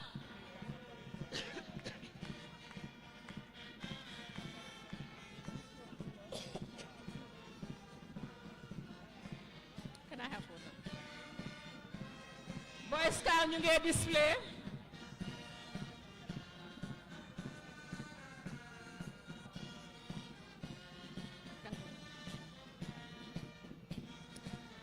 tey bés bi gannaaw Boy Scout am na ñeneen mbootaay yoo xam ne ñoom it dinañ fi jaar tey di Boys Brigade Girls Guide Red Cross ak Regional Athletes mooy xale yi nga xam ne ñooy dem defi daw yi te jógee si tunda yëpp tey Gambia foo toolu am na ku leen fi teewal tey Boy Scout yi nag ñoo sol yu buloo yi sut yi ak tubéy yu ñuul yi dem mbaxana yu werta yi gis ngañ seen ki leen jiite bi moo def fi mu nekk nii pour wone man-manam li yëpp si li nga xam ne tey si maaj bi la bokka ñi nga xam ne nag ñoo nekk Senga am na xale bu ndaw bu nekk Senga naan xale bu jigéen moom it dina fàttaliku bés bi su neexee ya juróom benn fukki at si kanam ne man mii de maa jaaloon si kanam mi nit ñi di def bu rafet bi bokk na ci gars yi Boys Brigade yi gannaaw Boys Brigade am nañ Girls Guide apart from Girls Guide yaa ngi am Red Cross ak xale yi nga xam ne ñoo ñëw pour dafa seen tunda yi tey baadiŋol bi mu lunkum maaleti ɗuŋo mi yaalon ko nte nalala sañi tanko tumomi na gambe ya fan soto tubabol bulu molle yakata nun ko manto andu ŋetol fo janne min yaalon ko yakata baake e tata ye kacake fo gambe ya fan soto no biitilola woto wolye min duwano wolom ni tol bata jang ye ku min tu jang ye fenta mon mini binala wol fana se fella pawo kan mi yalon ko abe tambila wala e ka wole ko yirwa ni ya ko yirwa nin fembe to keta ku kendo keta do tan tay ka la fa ne ibuka tinang isaje isa ko yirwa sotota woto se ala tentu Gambia lambe tembo minto nga yirwa te min be kedi alka nyindinigol min we tapla wolle keta ska koti itabita Boys Brigade tamita Girls Guide tamita Red Cross tamita nyindinigol min be koma dum wolle nata pour ko sila tundole bi boromi yanon ko dinigol be nyose lala wolle binakela wolle sayadum womu muneti bala bo nyoto la karola wo fana ka dinigol mako le ila jata kende ala karola adama ya ala karola pour ise mbadi ya soto toje ye teri ya soto nyode bari fana ise ku meto keno le soto noje de bi ngalo ne ko mu kulete dunia kono wo fana ma fansun kulete abe mu walete momo be fanna to ise fet ke doron isaje ko ila lodula yata anyama bawo bi nali akofi na monyengu batti bawo His Excellency President Adama Barrow luntangol nata amonyo presangol pour ka sea nyimbi lungoto anu fana kaitandi ko ila lungode ntetula je damma ngonga bude no kan ngaje ko angalungo nyinjuro efe wolle keta presango mi yalon ko abe Guinea Bissau His Excellency Omarou Sissoho Embalo and His Excellency President Bassirou Diomaye Faye anu Mauritanie ila president amannano baraya la Minister of Defense wulindi akaye na mabe atoya la jang Minister mi yalon ko Sierra Leone fana banko ila president of ayala Speaker of the House wulindi akaye na mabe atoya la inata luntamba fana soto jang menketa Kano ila emiro mimbije afana beta Nigeria kana mabe bidungola bari fana adialo nyamen Ecos banko be fana kay da presango afana mu Gambia banku bingoleti bara bijang Ecos be to yala ani luntan jama koten ibe mabe rinjang na vice president on min yalon kay tambita jang ifana nata mabe bi lungoto e yalon ne ko bi mu ngolati red white blue white green dungolom lungo mi yalon ko Gambia be denta lungo minna wolon woti walatina ifana yela lo dulata inata min yalon ko fana wala be wala karola yalon ko bi mu ngolati mobele dentala ibe bi janne na dipitel bi janne na misal na sefol alkalol councilol na mayol ni la governor ibere bi jang woto waya mi tandi doron wala ko bi Gambia de be kering pengo fente kering fo Gambia karam wala karola ndaysan Alhaji Musa Mendi fele tambite nyaato adalta kala nyamen sango sang ase tambi schoolol nyaato e nyantelo dula min tela macho to yake mfangola karam mo fele Albion Private Middle School wala fele bi na tambi kanteng ye jamba kerol dum ila simiso anin dondika koyo anin koy ma babala inata school do fana soto menketa Muhammadan itole ka dondika koyo nyindum anin haftana koyo ye Kampama school soto ye check buluri ngodum anin koy ma inata Methodist fana soto dondika koyo ni sipa buluri ngobela St. Mary's wol ye check wule ngole dum anin koy ma ye kakiola ko kutokan inata JC5 fana soto itole yo chuo bule ngodum West School na school olom je fanati Methodist ifana bi janne ye jamba kero dum ani kakio ye blue meaning koy madum wolem safety ñun be mu lebo basic school leti Muslim Arabic fana la bi jam all Josh Bakaw Newtown Latrikunda iriganya ñun be lo basic school lom min yalon koy be match kan ali jele yela kala koyol dum ani la sifa jamba kerol ni doni ka cheki koyo ni jamba kerol Latrikunda iriganya kola ali St. Teresa soto bakote annex New Joshua Talinding annex ñunu be bi janne bi karamun dindingol min yalan ko wala botalo be si school ye karambun tangoro wala leti min yalan ko bi jambi Serekunda school fana fele be tankan inin Serekunda annex undung annex katafo Latrikunda sabiji Latrikunda annex St. Charles wol be bi janne Sainte mini betambi kantola wala New Joshua e botaje talindimbe no kan Serekunda lat wolle kan Serekunda mu school ko to bale Gambia jang min yalon ko e karanta jang isiatale saka kombo dindingol bale karanta je bundum fana bi jang e fele betambi kan yela sipa ni buluri ngoni do dika ko dum e botaje min yalon ko wolle kata Latrikunda sabijiti e fana bi jang lower basic school badingol nyin karamungol nyin na siya mi tandi doron ko londo Gambia banko ka ya na falon ne sai woto mobe dawo da ibe menna dono wolo fon fana dingo e karam andu wala nyanta banko bu ka yirwano londo ko Latrikunda wol kola ali St. John wol jele ifana ani St. Charles ifele betambila ani Senegalese school Banjul Avance fana jang New Covenant SOS ibe fele binata mbikam woto karamula kumaya manyana do yala teacher sol bi lumola inin alfal min yalo koy nyindi dingol be parendi fonge tentu nge jay ila kato bidim fajiro kadindingol parendi yena ye nyen pare nyim alke yena ma be jang akumayata Alhaji Mamad school fana fela be tambikam anin ko to preparatory lower basic wol fana baby jang ifele betambika apple tree Methodist school for learning difficulties wol mu funding keleti dindingol mi yalon ko karango ka kolebulu bari tetula noje ifana e hakole soto pour ka londo soto wol bebe janne ibe machola na Zenith school bi jang Glory Baptist Mauritania itole jambakero ning nete mun ko dum ani wuleri ngo babala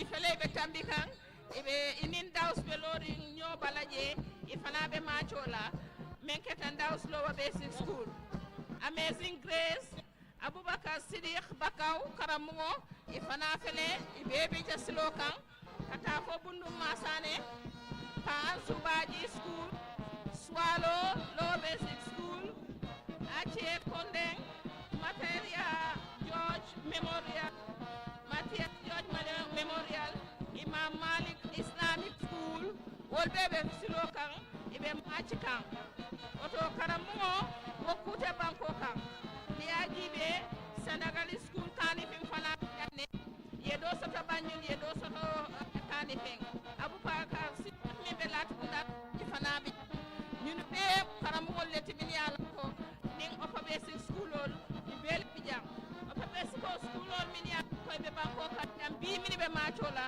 Yetanani Ani Woro Sile Mini Alonko Ibe Machoka Uto Nitol Bataje High School Fanalo Ibakane Nyunbe Kami Yetandidron Londo La Kumaya Private School Ol Bije Public School Ol Bije Oto Karango Iya Soto Dawoda Imu Islamic Tibang Arabic Karam Tobang Angale Karango Tobang Londo Mu Londo Leti Niya Soto Dron Na Barakata Akumaya Tali Oto Badingol Bi Mulun Neti Miyalonko Linkuma Balom Ladies and gentlemen, distinguished guests, excellencies, today we are just emphasizing the importance of education with all these schools, 70 lower basic schools, 46 upper basic schools, 34 senior secondary schools, demonstrates the importance of education.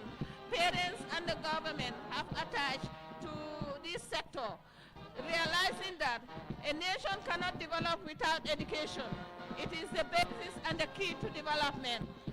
And we are grateful that the current government, under the leadership of President Barrow, is emphasizing not only in education per se, but specific education like TVET, science, technology, and mathematics, engineering, so that we can have the required skills to develop our country. This is very important as education takes us from one stage to the other. And we are grateful that parents have realized the importance of education and they are taking their children to school. Now from the early childhood education to the senior secondary school, there are a lot of children all over. But we are grateful that the infrastructure is also developing to ensure that children have the right classroom environment, the right school environment to do their learning. As we move, you will see another school is coming. Libya Islamic Upper Basic School is also here. Apple Tree International Junior School, Gambia Senior Secondary School, our alma mater is also here in blue and white. And then you have the Gambia High School badge, of course. Reverend J.C. Five Memorial School in the brown and it red tie and dye is also marching past. Gabajahumpa Senior Secondary School is also here in their gray and white uniform, the skirts for the girls and the long trousers for the boys. St. Austin's, another school that is well known in the Gambia for higher education, in particular high school. Oh, that's your alma mater, Kanute. Good. And we have Bakote also passing. That's Bakote Upper Basic School. They're also passing, marching past the crowd. You have Charles Fowlis Senior Secondary School, Kairaba Senior Secondary School, Daddy Job Senior Secondary School. They're all marching past among the 34 senior secondary schools that are around today. We have the Talinden Senior Secondary School also in their mauve uniform. Abuko Senior Secondary School in their white scarf, white shirt and blue trousers.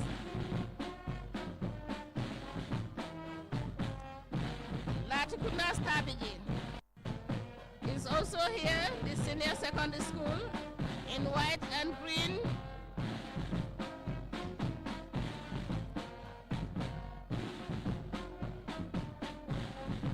Nusrat High School, Nusrat Senior Secondary School is also here.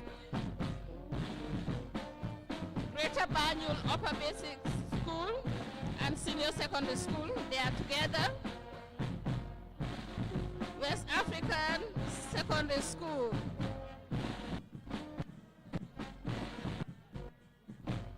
Ajisuka Indate Memorial Upper Basic School. Achion Matthew George School. SOS Village. The Haman Minor School.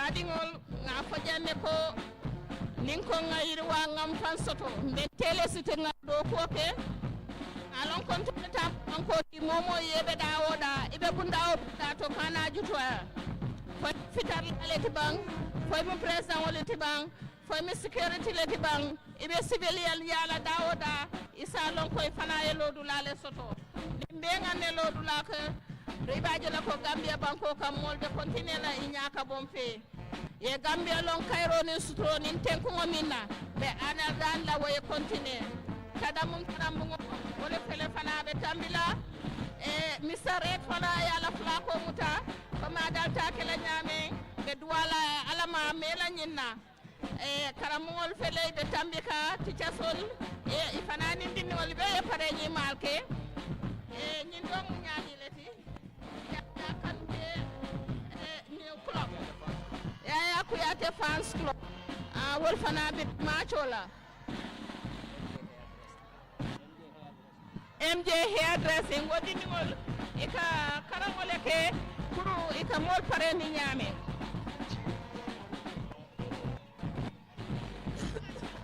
chairman Oswada ala fans club ko e chosano leke ibe machola e chosan pare ke ifana be chola pour kay tandiko na parel fana kulati mi alon ko nyabo kolo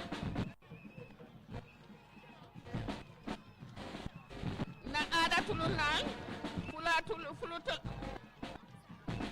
tulunal ifana ye pare ma chola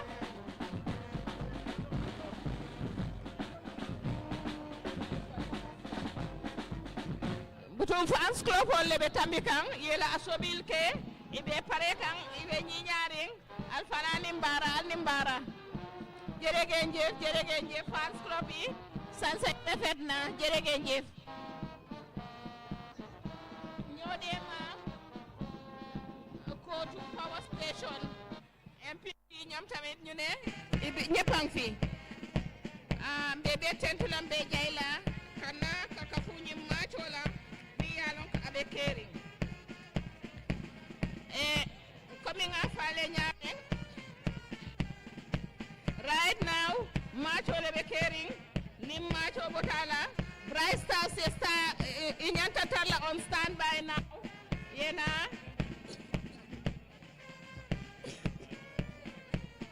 Bright Stars be on standby immediately after the match pass you are going to perform. Bright Stars be on standby. Can we get the Bright Stars to be on standby? Immediately after the match pass, now we have the fans clubs. And when they pass, we are going to have them Bright Stars performance. Wa Bright Stars nañ pare parce que su fans clubs yi rombé pare rek ñom ñëw pour gis ne ñu ñëw display fii tey won ñu ñamit niñ gisee kaddu gi nga xam ne mooy taka suñ dugam mun suñ boppa do am sa boppa rek waaye mun sa boppa tamit ñi ñëpp ay fan clubs yu romba lañ ñu jógee si Sinthiou Wuri ñi that is Carton Ward in Combo South ñoom tamit ñu ngi fi Combo South Alkalo Society seen jabar yi ñu ngi nii Combo South la musol ila Alkalo la musol wol fana be macho la al nimbara macho ñi alhamdulillah mo be pa match kanne ngadol ta sute mandol sute bari the lucky ones ibe jenne Ramatulaay soppe ñaadi Ramatulaay Sowol MPP Benkafo ibe jenne abuko bi dal mo mantu koma mo be nata pam nga choke abuko nga mballe hayna silang mbokay fim nekk ni dafa melni ay zuma ñoy ñew fim nekk ni dal ñepay match zimba yi tamit ñu ngi ñëw di match di display waale kon ñu gërëm leen sant la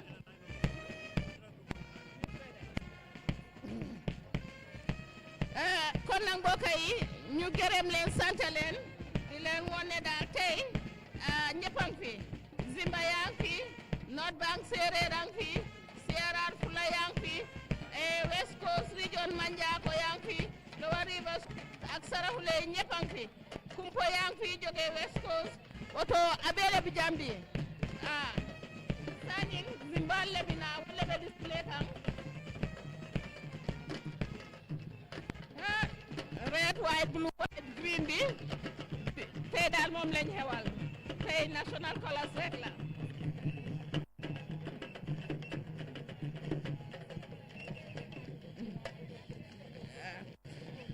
Séeréer groupe yaa ngi noonu di romba ñoom itamit from North Bank ay noonu yes di nga gis ne tey daal dañ def séeréer yi romba ñoom dañ nekk si red ñu boole ko ñi ci toppa def white su ko defee blue color bi ñëw toppa ci ñu am green white ba pare am green mu ngi mel ni daal tey ñëpp sañ xel dellu na ne Gambia benn rek la ay benn nit rek la te benn réew rek la ñu ñëpp ñoo bokka benn bopp rek la kenn mënu ko tasaar kon ñu sant yàlla dem bari bañ ko xamee ràññee ko oto baadiŋol naale a korosi bi tam mini be tabi kanteng ye banko kulorol le ta ye wolle dum wala muleriŋo koyma buluriŋo koyma yeneta ye jamba kero lawo kan ñunum banko la kulorol lati min ye lon ko bi wala be janjandi makati square jambi. Ladies and gentlemen, we are so proud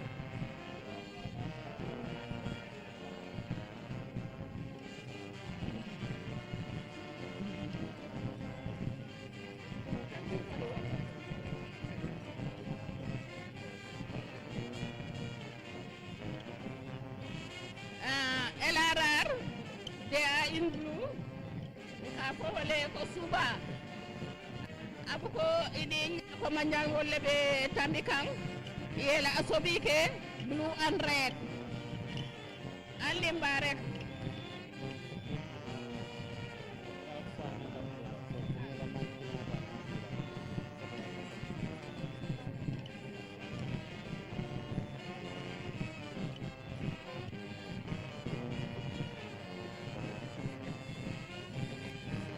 Badigol ñunumu LRR ko leti Lower River region. These are the Lower River region demonstrating with the whole a sign of hard work. We need to work to be self-reliant. We need to feed ourselves to self-reliant. We can have political independence, but we need economic independence, or at least self-reliant in such a way that whatever support comes, it is to complement. And this is what we are seeing being demonstrated today. They are showing that, and this is when part of our culture, that when you are farming, you are singing, energizing yourself, and this is what they are demonstrated by the LRR. Now you have the Upper River region fullers, that is what they call Fulo, and the Sarakules. They were the ones singing in their green, demonstrating that they can continue to contribute to what is happening today. The Diamond Jubilee should be memorable, and it is memorable. With what we have displayed today, it shows that every Gambian from every corner of the country is here represented, that we are here to celebrate our day. It is our Diamond Jubilee.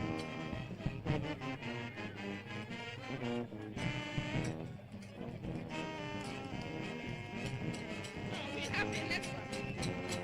You see, it's not for us, it's the other.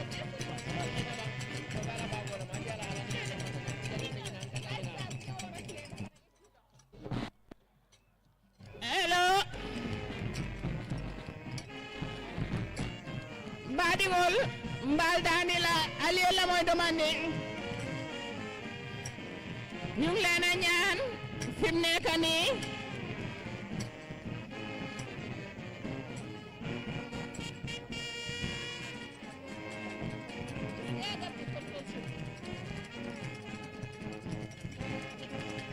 the masquerades are also here.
Stars, can you take your position, please?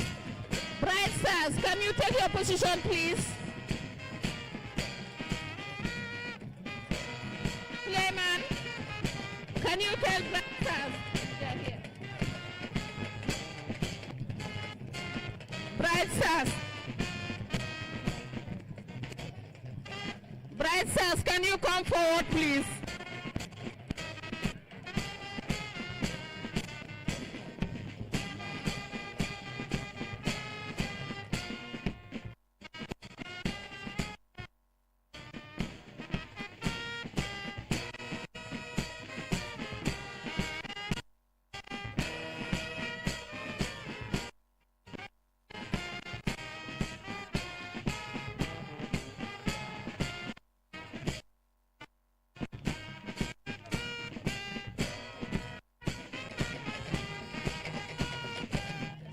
ñu ngi gis ay ñu ngi def red white blue white green ak seen sagat dañ war a ñëw léegi nii nekk fii Bright Stars.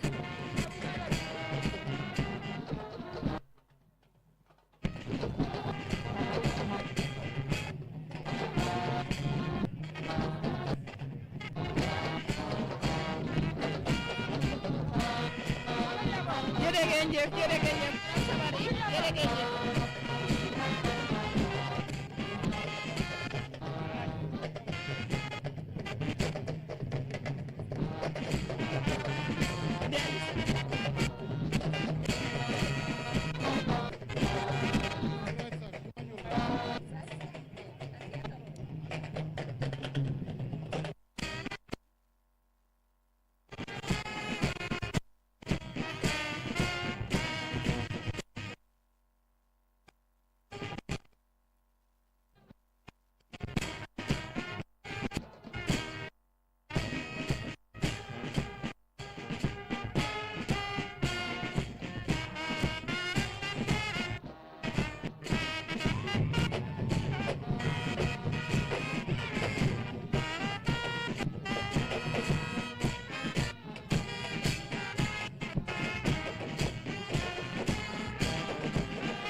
Allo.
Yeah.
Yeah.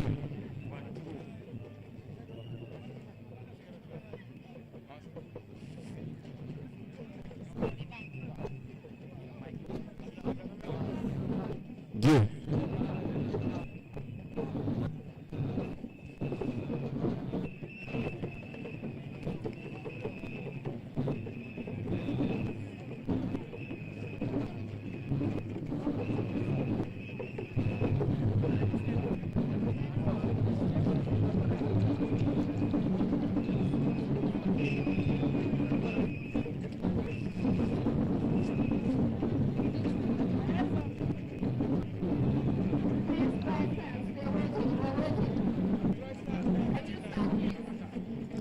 Assalamualaikum réewi Gambia nuyu naa leen ku nekk sa tur ak sa sant mbaadi mandinkoolu albe kayroto yon jabboy fuɗɗe nder berde men jomde saafu ankirajam baytinji ndarom.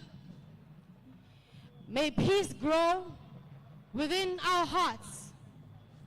I am West Africa, Gambia, the smiling coast, the motherland.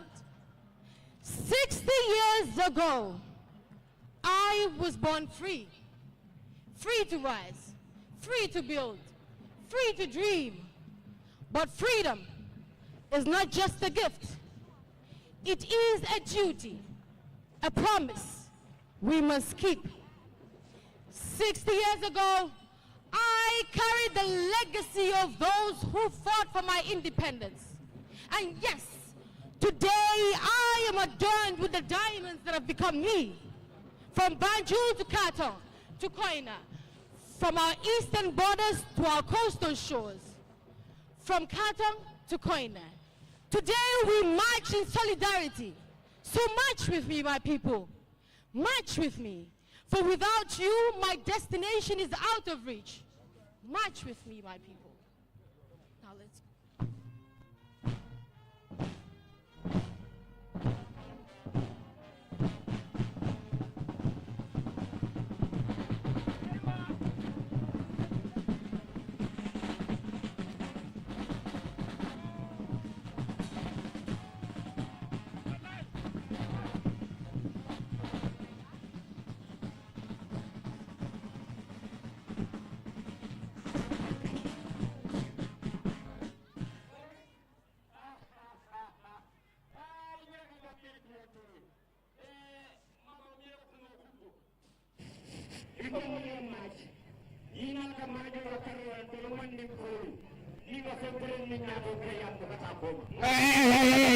ñëwal gannaaw dellu gannaaw ñëwal nii gis nga akuy bu ñëwee Banjul Botos ñun olof yi la gaay jiital jàngal ñu left ak right am déet kon nag lépp loo xam ne dafa war a méngoog maaj ñun olof yi ñoo war a jiitu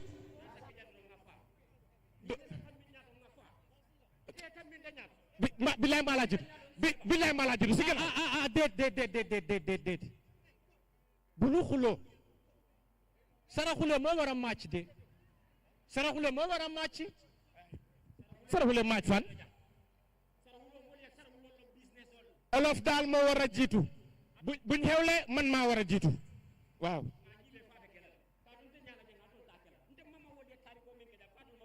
wonal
Let me show you how we do it and how we march in Wolof, and this is how the real marching looks like.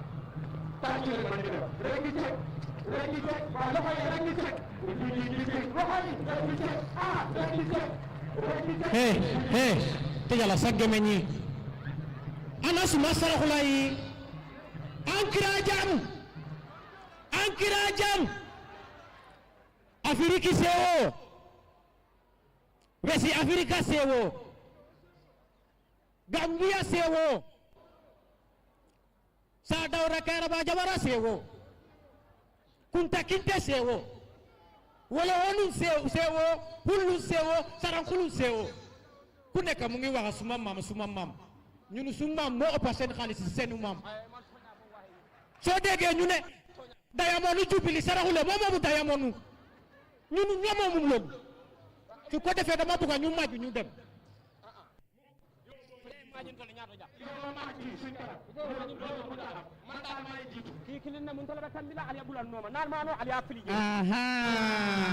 jaaxu naa leen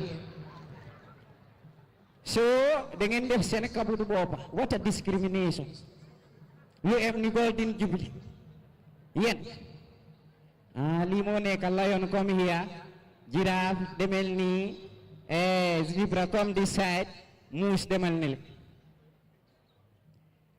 why is it that when important matters are being discussed duñ dee include njaago yi foofu lanu moo tax ñi yëpp war a maaj njaago du ña maaj élection su jotee polu day compte man ni ko day compte wolof day compte sarahulle sa amna 1 2 3 hana njaago amut 1 2 3 where is the minister of higher education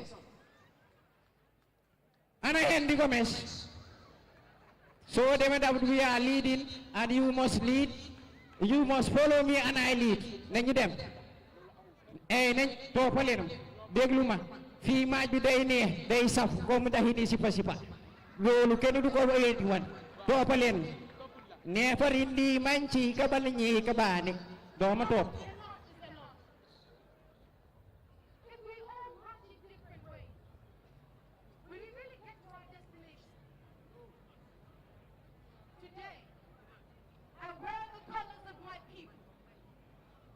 People woven from the fabrics of Brazil, stitched with the threads of history.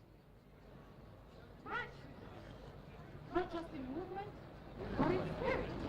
Let your feet echo the heartbeat of a nation, stronger than wavering. Enough of the holy bird. A journey divided is a journey delayed. People divided are people lost. We must march in unity. Not alone, not apart, but as one people, one nation, one destiny. In purpose, in unity, in hope. Because when we march together, we do not just move forward, we rise. And when we rise, the Gambia rises. Thank you.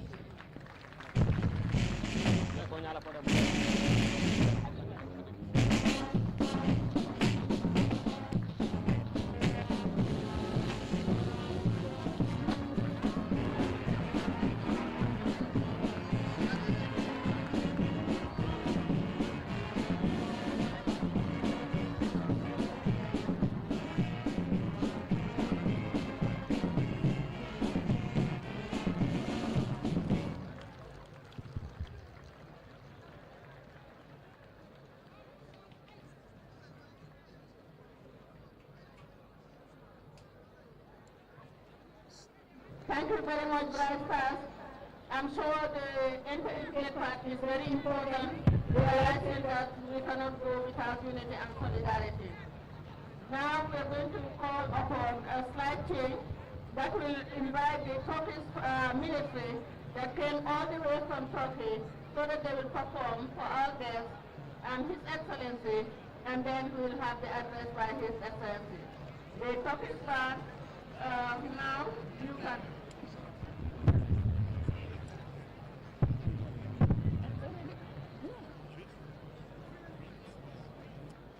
Everybody will go.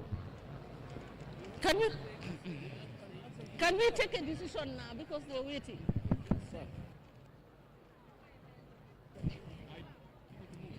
Hello? They say this is a big band. We'll have His Excellency address the crowd, and then we'll have space to get the performance by the Turkish people. Thank you. At this point, it is an honor to invite His Excellency, President Adama Barrow, to address the nation. And our invited guests.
Your Excellencies,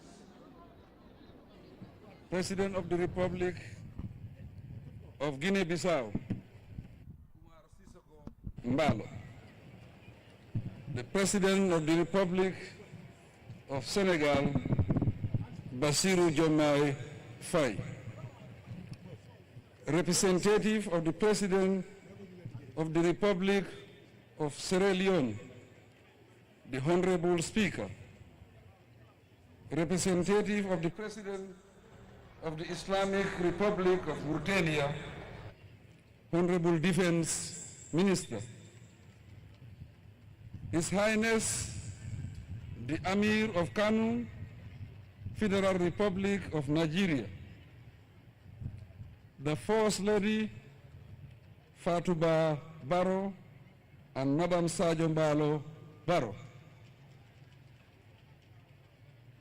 the Vice President of the Republic of the Gambia, former Vice Presidents present,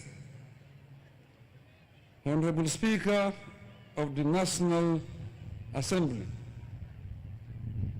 my Lord, the Honorable Chief Justice, Honorable Members of Cabinet and the National Assembly,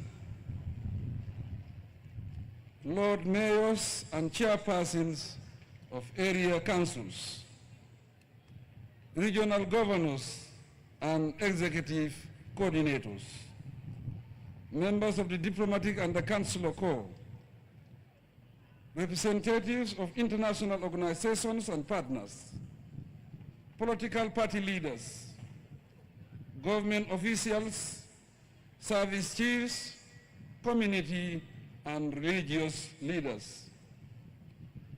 Ladies and gentlemen, boys and girls, it is with an immense feeling of honor and joy that I address this colorful gathering on this historic day, marking our beloved nation's 60th independent anniversary. As we celebrate the Diamond Jubilee of the political virus that has transformed the Gambia into a sovereign state, I welcome their excellencies, President Faye, President Mballo, representative of our special invitees, and the Amir of Kano in our midst. We acknowledge with appreciation and delight the grace of their presence, together with all the distinguished guests in attendance. Your Excellencies, please feel at home. Ladies and gentlemen, the theme for this Jubilee celebration, marching in solidarity for self-reliance and national development, should be at the heart of our reflections and actions as our collective political journey progresses henceforth. The theme is a call for us to amplify efforts geared towards the strong, united, and prosperous country we envision. In doing so, it is essential that we honor the past, celebrate our achievements, embrace the present, and commit to shaping a brighter future through a collective endeavor characterized by resilience, hope, and determination. As we look back, the aspiration and enduring legacy of the nation's political fathers should continue to inspire us and remind us of the values of unity, fortitude, and self-determination that bind us as a people. Despite major political disruptions, resource constraints, economic crisis, and other calamities, we have remained steadfastly committed to justice and democracy, and have stood united as one people, especially whenever it mattered most. Today, we can proudly revisit the past 8 years with appreciation of our achievements. The 2016 presidential elections, the historic 2016 presidential elections, leading to a peaceful constitutional change of government, demonstrates the power of unity and collective determination in shaping a country's democratic future. These spirits should be strengthened to bind us closer as we march head-on into the future. There is no doubt that since coming to office in 2017, my government has made significant strides in national reconciliation initiatives, strengthening democracy and promoting good governance while advancing economic growth. In the quest of improving lives and livelihoods, our 10-year National Development Plan, YIRUA, now drives focused efforts on sustainable economic development, anchored on infrastructural development, food security, human capital formation, and social protection for the vulnerable. Promisingly, our economy shows remarkable resilience despite global challenges. The 5.8% growth rate in 2024 and decreased headline inflation from 18% in 2023 to 10% in 2024 are remarkable achievements. All to the better, it is projected that our economic performance will improve from 2025 onwards. Excellencies, ladies and gentlemen, boys and girls, this year's theme emphasizes the need for greater solidarity, confidence, looking inward for answers to our challenges, and acting on realistic and sustainable solutions. It also put emphasis on increased reliance on domestic resource to reform and develop our institutions and governing processes for effective and productive service delivery. All this imply taking bold decisions for appropriate actions. The unwavering dedication of every Gambian, both at home and abroad, in driving progress is truly commendable. But the need to accelerate this is more urgent than we can imagine. Evidently, it is through solidarity, resilience, and shared determination that we can navigate challenges to position the Gambia as a competitive force in the global economy. This has to be a self-reliant, resilient, and an inclusive Gambia for every citizen. Distinguished guests, ladies and gentlemen, boys and girls, we have made striking headway in various areas of development. With infrastructural development accorded top priority, typically through construction, expansion or upgrading of hospitals, health facilities, schools, training centers, universities, roads, and bridges. The multiple projects undertaken, either completed or in progress, are already enormously impactful.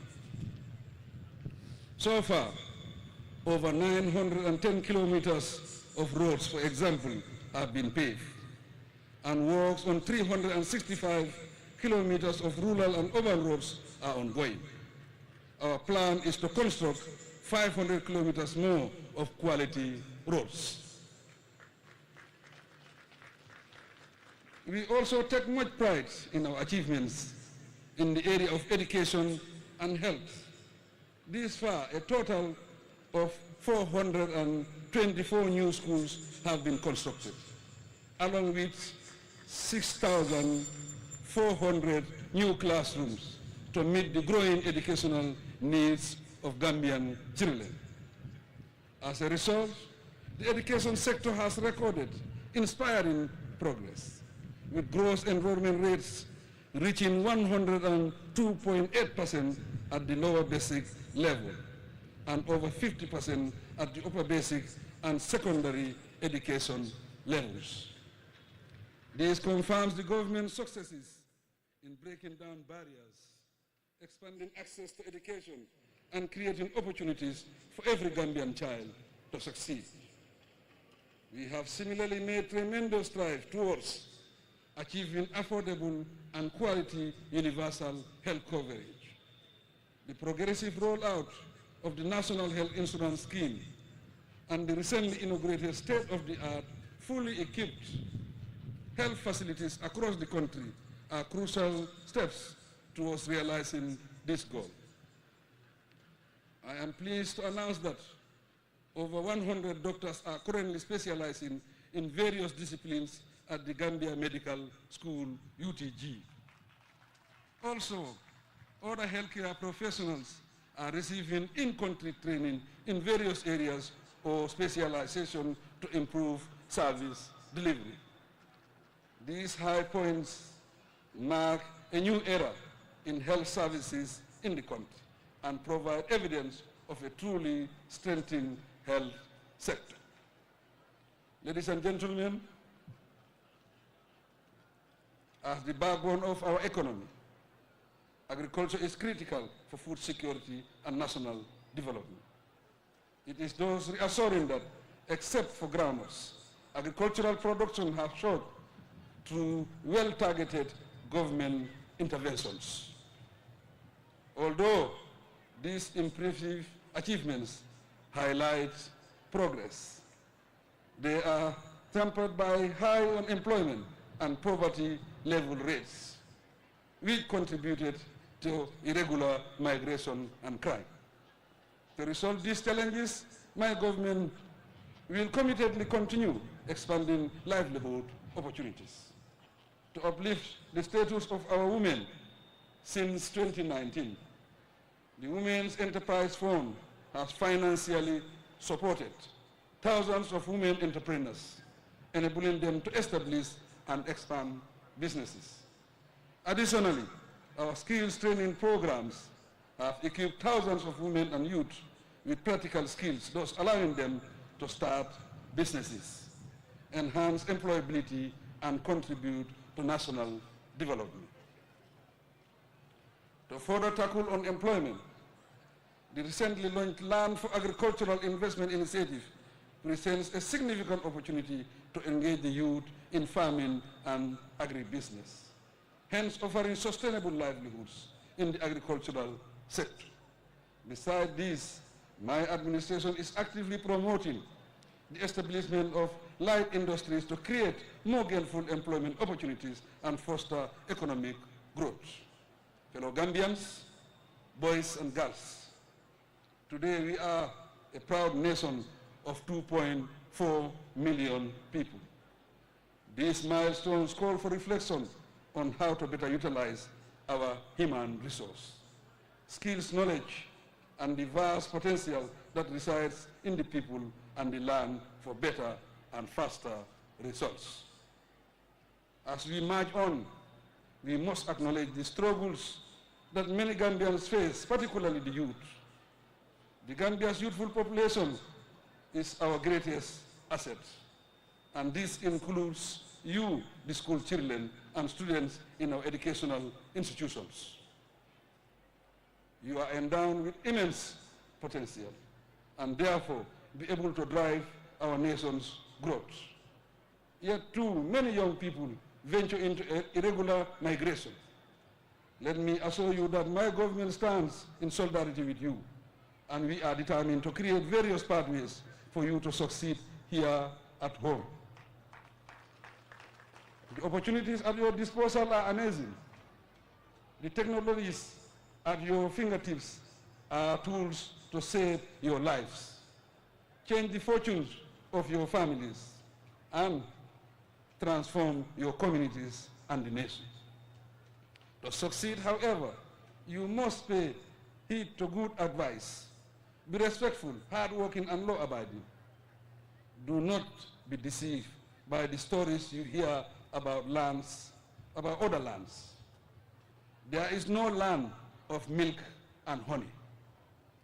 This is a world of hard work, and no one can change this reality. I will quote the former Vice President of America, Kamala Harris. She said, "We love hard work. Hard work is good work, so we must work hard." Distinguished guests, ladies and gentlemen,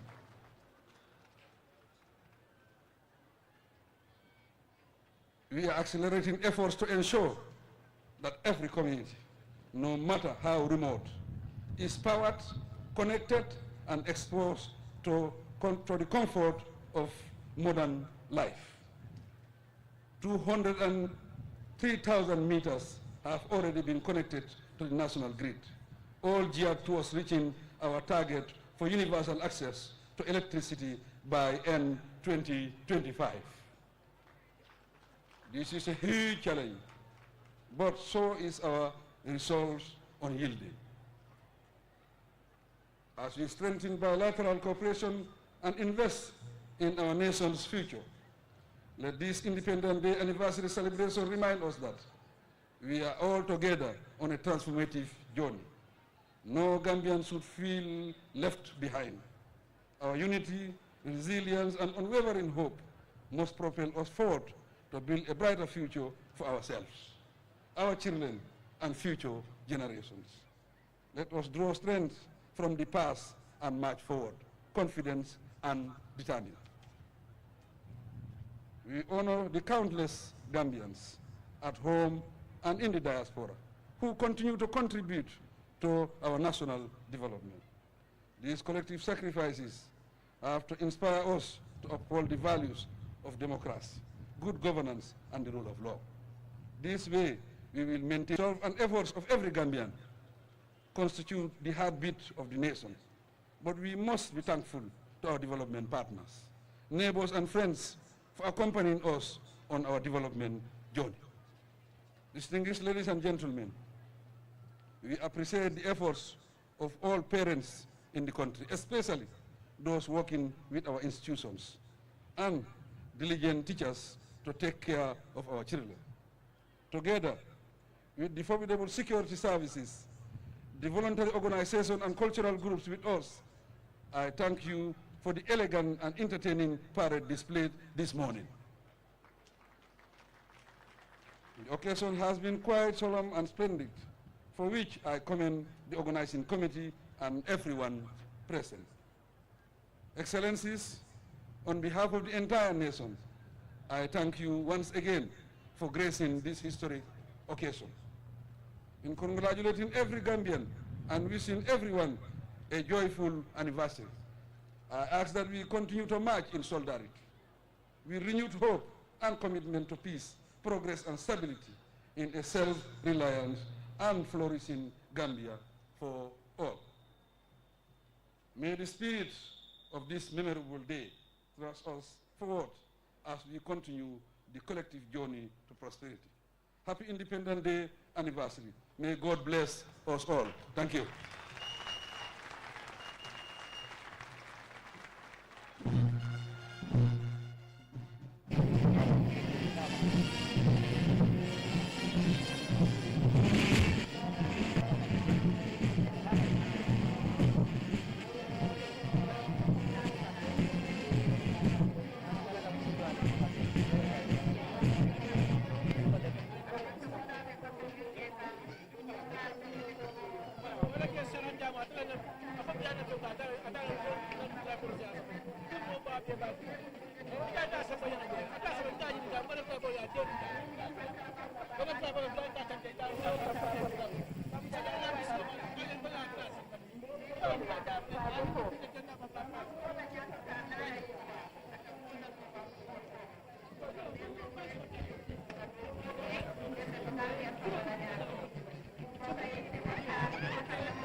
dañ jógee seen jëkk a ñëw seen militaire yi dafa am loo xam ne moom la ñoo bëgg a wane fii tey kon nag moo tax ñu yaatal jiw bi su ko defee ñëpp toog seetaan gis li nga xam ne ñoom tamit loolu la ñu amal tey pour yokk ko ci bés bi taaral ko ak bégal sañi mbaɗigol ɓe men parendi kan wolom torkiya la soldarol e la military e laatale pour kam fana sewondi jambi ka yaye biluŋola men ketan na tanjito moro juraro ñinna wala tinna ko dindigol ye luwoñin fanundi bawo kana min ke ɓe sola la place ba fanundirgol la eɓe wole kekanten pour kana yaye biluŋola min keta sañinde wattan woro Gambia ya fansoto ne mbiyetema komin hakkili bulandi ɗum minna dron banko ñinan kaca kumoñin be mo muneti wolo mben fansoto la ñaadile e tesito la karola kaje ko nga yirwa soto tesito la silola ni ko ye fansoto ani yirwa wulo mi yalon ka mayata bake sañi be min kela mbe Turkiya la soldarol mbe kuma kaŋol dila nga murundi soldarol la la piaro a fana ye kumandin fo moolu ye pour sa faham ñiŋ miŋ bi naa ke la muno be woti awati yu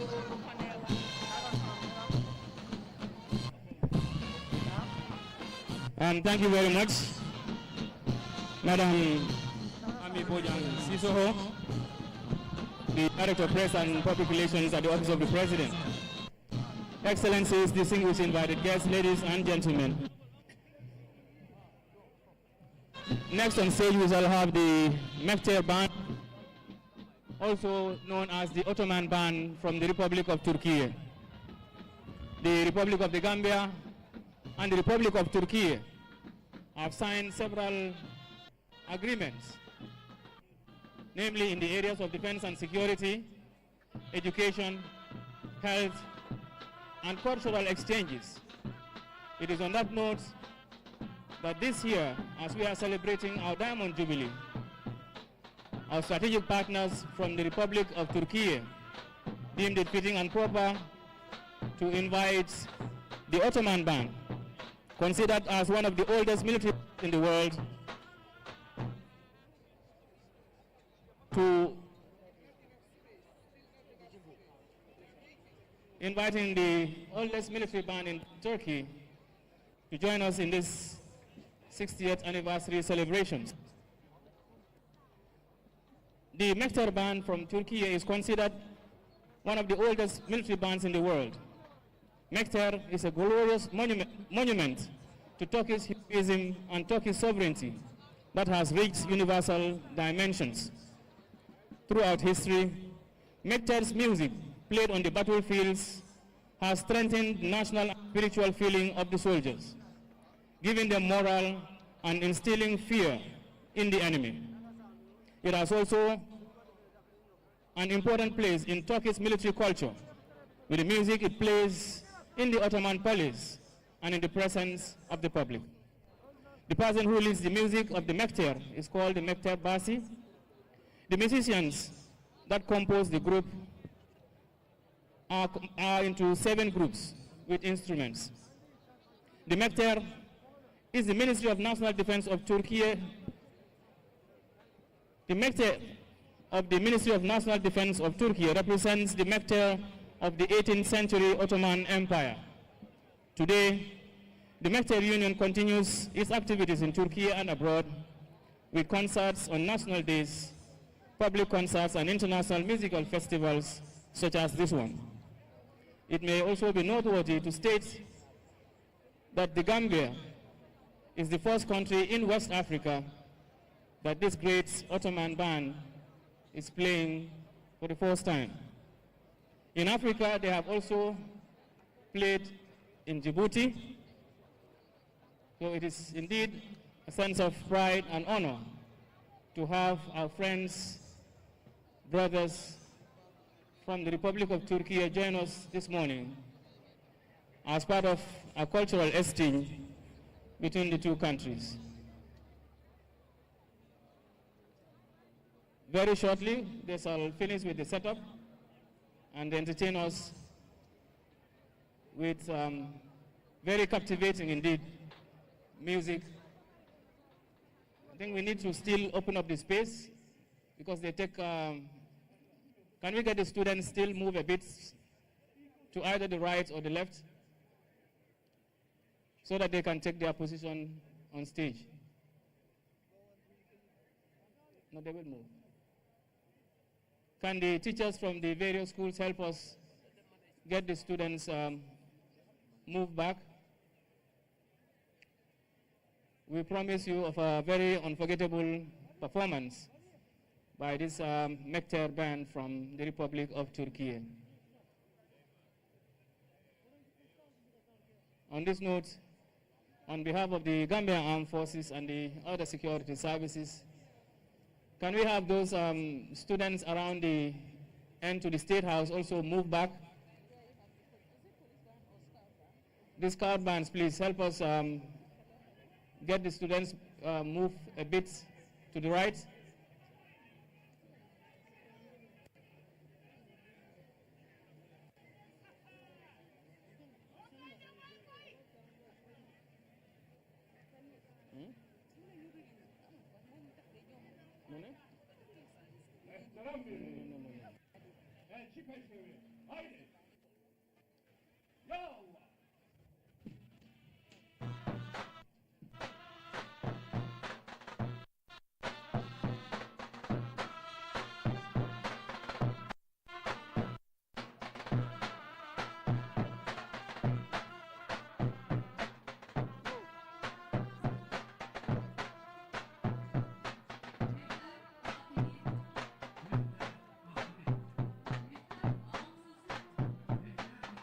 Bir dua, bir niyaz, bir alkış.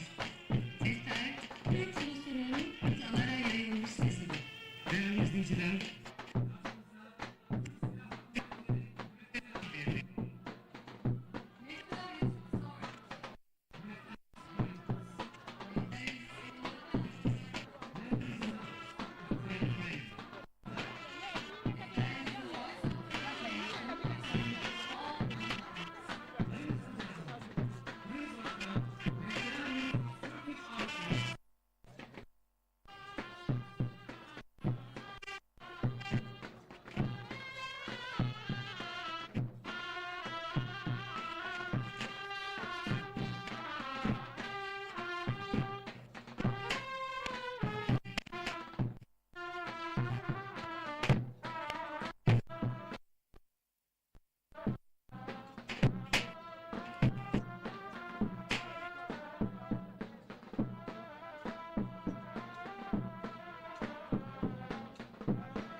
Hey, hey!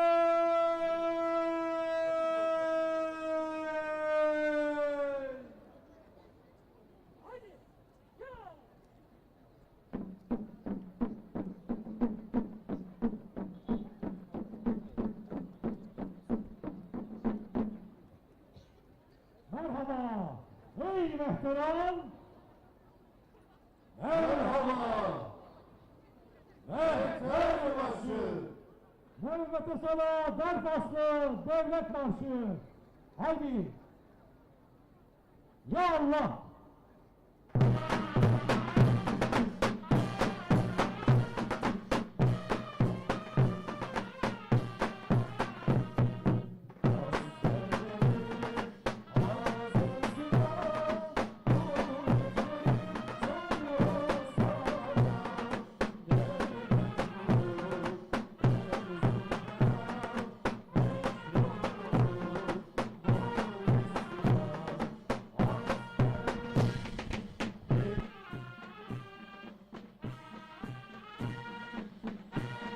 Well, what we are now witnessing at the Makati Square, it is the performance by the Turkish Ottoman Mehter Band.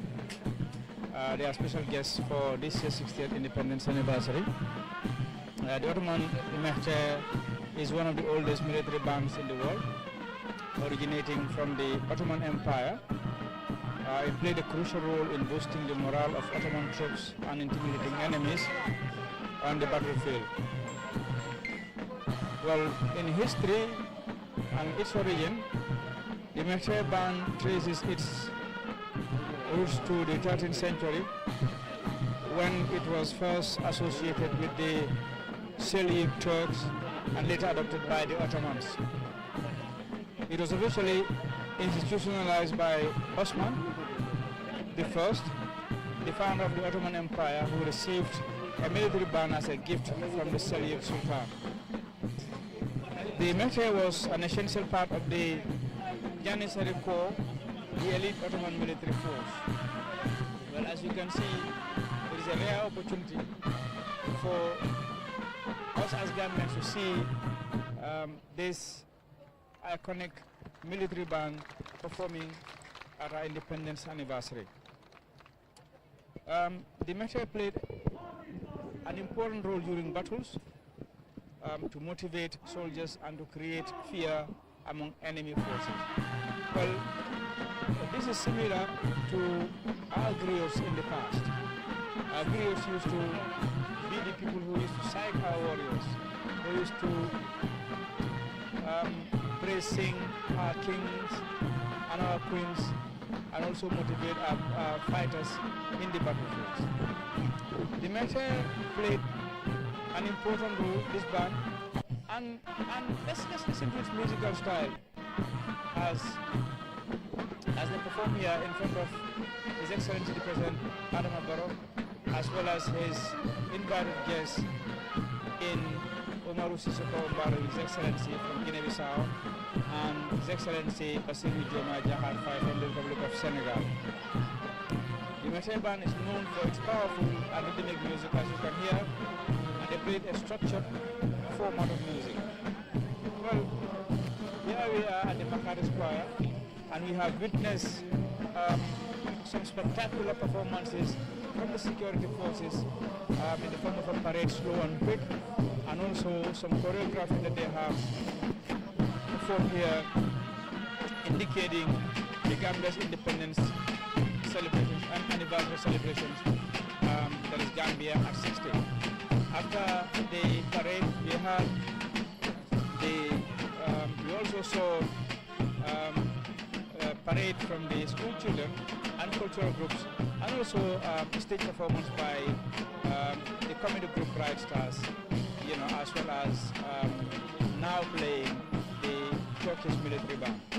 Well, time has gone far, and we expect that any moment from now, this is going to be the performances that we expect to be the one that is going to end the entire celebrations here, because we've been here since 9 o'clock, and a lot of events have passed. Dignitaries are still seated, waiting for the president to finally take the days and the national anthem be played by the police band. Here at the Makati Square from GRTS, Gambia Radio and Television Services, we're bringing you live pictures as well as audio from here to give you an insight of the celebration of this year, the 60th Independence Anniversary celebrations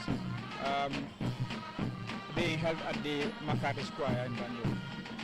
Lating olu, al ñaare min la tenting television oto waranto min ke la mo rewal kaminu makamo moy walla mu tokisol la military band la soldier la band comme fanantabe ya nyame walla be tulungola president nyaatulungola nala luntangolo ñing military bandu amu ban meri mbalati ay me bada kabring ila tukilla man sa fololu walla folo ñim bano ñi soto ko ma sa kedo wala fana ñim ban ñim ka kere buña ka di Christmas ke wala kabrabo do wala ni sainte ma kada sanji jama e keta ban ne mi ya lonko ika e ke la sojarolu chalindi ke ma ke malum bo fala man do la ñaari e ke en origi isaje ko isi bambang isi sawar isaje ko ni dum be kelo kono isi kuke mi ya lonko asake ñabo kudi abuko do fana dum ngaje ko somanda sojarol ni police lu ni prison officer ni GRM lu ani immigration wolle match parce que président ñaati lu mo jam min kira kwik an wolle fana maajo ko président ñaati no woboto je président na ka caaka jam ani mole ni soto ase wota luntangol min yalla golle maɓe de jam kana maɓe na min indépendant wala ni ya kra lum kuma balde kan lum kabrin gambia fa ko ran mbite ba kada sanji tawworole nay tande jam wala mala man so kunda ko lu min ke e minnu do ko min ko ngara sila do ko di kada fa loktano kada fa karamol ni wato dum to nga fa nyane janne nyimbe kala na min fanan je jam wala kada ko ada lum kada janne mulu min bodo la jamal to narina ado to min ko bandi ka ado suwa ado ranin sarfule ni fula ado ko be kada janne wala to mo la ni turkis military narina kana ka tulunke abuko sangolo banna ni o bodo je sanyin be na min jela wala be kala président welo ese bankola foroyajulo jin kosi ni wo ko tabun salon ko janyama sike ay dum be min tandile jam fana wala min ko min dolem jural foloto min keda min nyanta kala somonda kata fa ni wato bar nim boto yande ron karam de dinningol min ya lon ko lebe ni banko tundul bela wol fanam be la juralo kala andabe kala ni bala bo ñu do fel dum be kala sera kunda wes wala ndijon wan kata 2 3 anum 4 5 6 kanum ko dinu ko ñu se ak boro do anen ku jamal yo fanan be kala bo nen jam fanan ni wula ro sida e baaje la ko be nan ñu bodon tulum bale kala makar square jam ha ko fanan be kala kul de mi ya lon ko abe dula bagar kan ko mi do paré ko kamma e ku jamal le tamande mi ya lon ko abanyin independence and base celebration nyin abakala ko dum mota nyina la kanki yo ni obareje suuto wala jalolu fanambe tulumu kala do kala a tentu do mi yalon ko be jale jamal gambe jalolu jama bal ko monde la je e be programme o karje o be kala suuto yo samadu namal samu fonde molti ni obareje arabi so kata wala possibilité ku jamal le be kala min yalon ka be kala ka dural tolo min ko do ko dundal min ko nawe ko dal min lo anim fanan ku jamal molbe min bumol nin do ko dal min in at the Makar Square.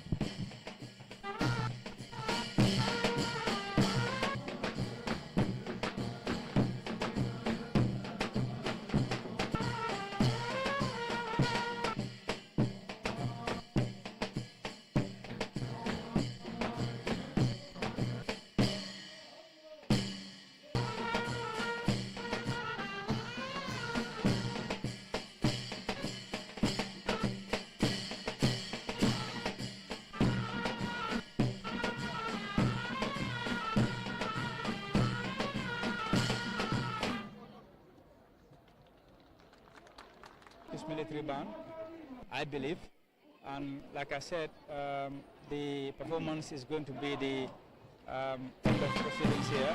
Well, it looks like it's still coming. The performance is still going on, and it's something that is really fascinating, as you can see here at the McCarthy Square. So like I said, proceedings are continuing here from GRTS. at the Makati Square, witnessing events of the independence celebrations, 60th independence anniversary celebrations of the Gambia. And any moment from now, we will see the end of this performance, and then capping the entire celebrations here with the national anthem of the Republic of the Gambia.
Thank you very much. That was the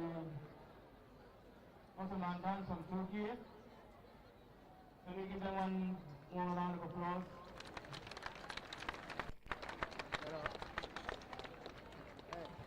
That is the end of the performance by the Turkey's Mehter band, and like I said before, we are now going to see the final activity of the day's celebration as the march of the stage.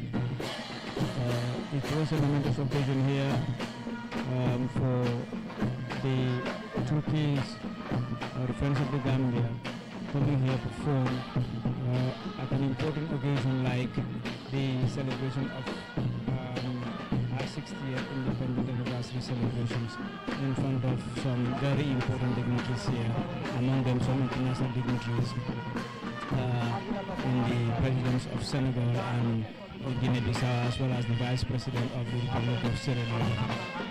Well, viewers and listeners, I believe we have got very close to... Thereafter, we shall witness the departure of the invited heads of states and governments. First, we shall witness the departure by the President of the Republic of Guinea-Bissau, His Excellency Umaru Sissoco Embalo, to be followed by the President of the Republic of Senegal, His Excellency President Bassirou Diomaye Diakhar Faye. Can we have the Gambia Police Force Band and the school children ready for the rendition of the national anthem? Thank you. Like we said, now is the final phase of the activities here, and that is the singing of the national anthem led by the police band, the school children led by the police band, and then the departure of the dignitaries from here.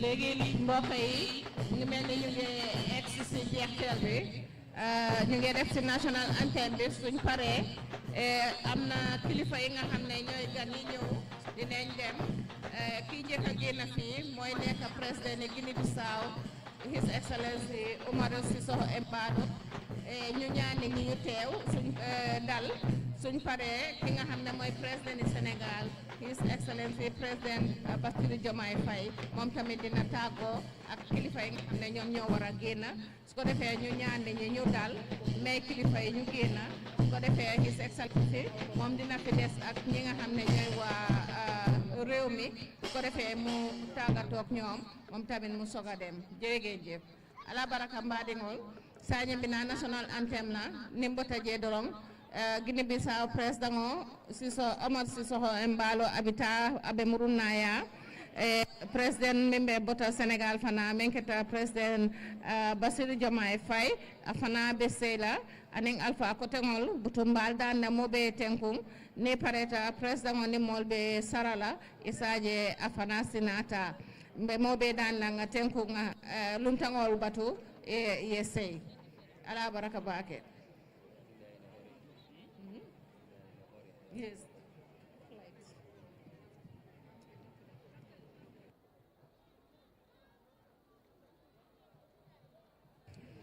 Police band, can you help us with the national anthem, please?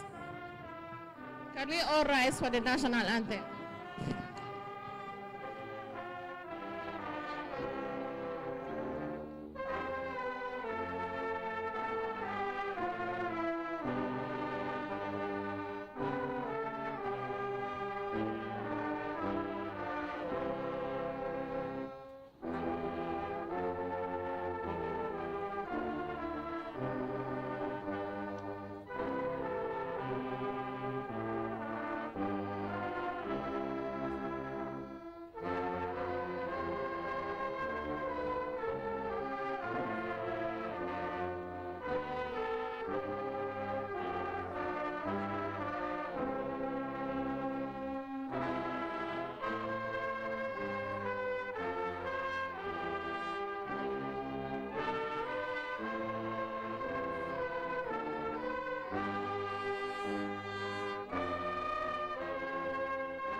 His Excellency President Bassirou Diomaye Faye jóg na mu ngi nuyuwante First Ladies yi ak ñi nga xam ne ñooy kilifa yi ñeetaago jërëjëf nañ egg ak jàmm dal ak jàmm kilifa yaa ngi ñëpp a ngi taxaw di xaar ñi si des ñu ne ñoo xaar ñu teewlu. Can we allow the rest to wait? As promised, His Excellency is going to have a handshake and then we go.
Ladies and gentlemen, we now come in to have the handshake so that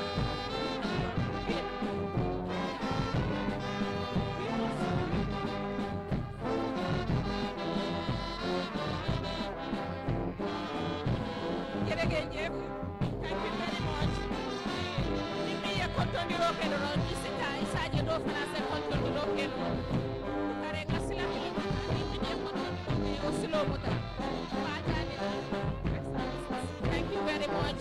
Thank you for coming.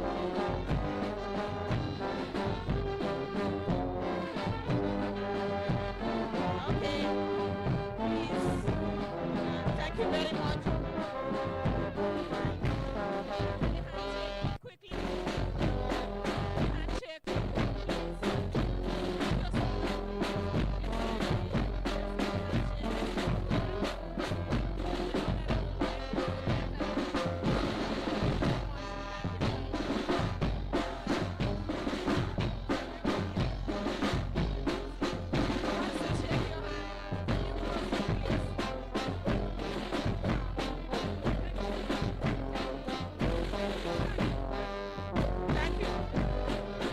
Thank you. Anna?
Slowly.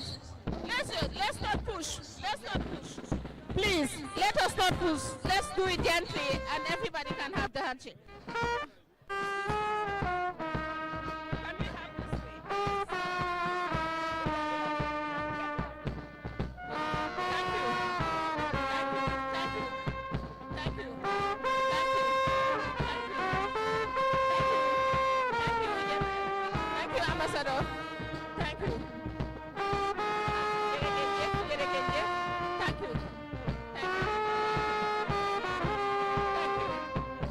Thank you, Honorable. Thank you so much. Thank you, Ma. Thank you.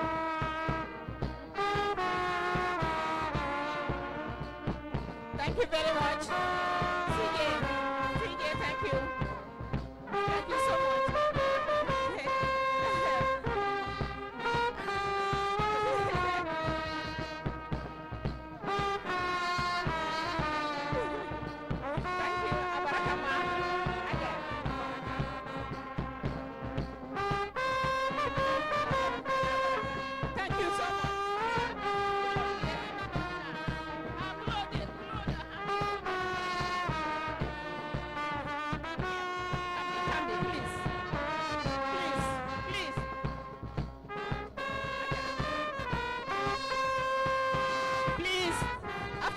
Please, let's move.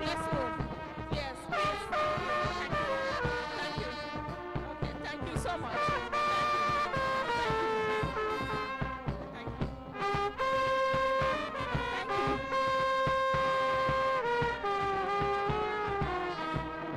Thank you, sir. Thank you.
orderly manner, please. Can we do it in an orderly manner?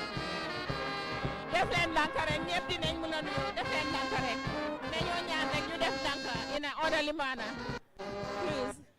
Thank you so much. Thank you. Thank you so much. Thank you. Thank you for coming.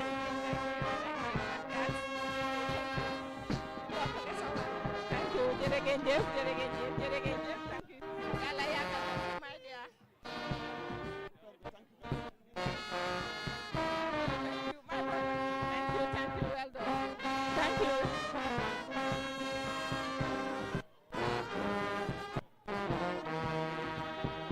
Thank you so much. Thank you for coming.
Thank you very much. Jërëjëf.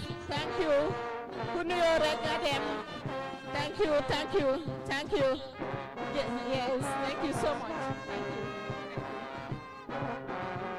Thank you. Ambassador, thank you.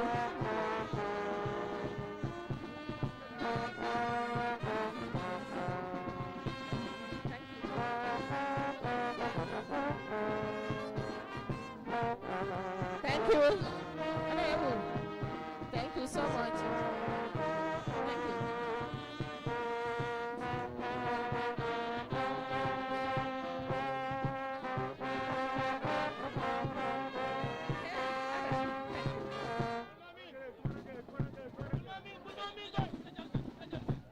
Thank you guys. Thank you so much. Thank you.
ndànk rek aja fa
Okay.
rek nanka rek.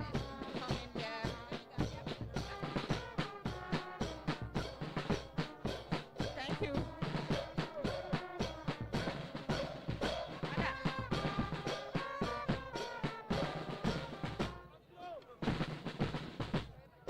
Thank you. Nanka rek, nanka.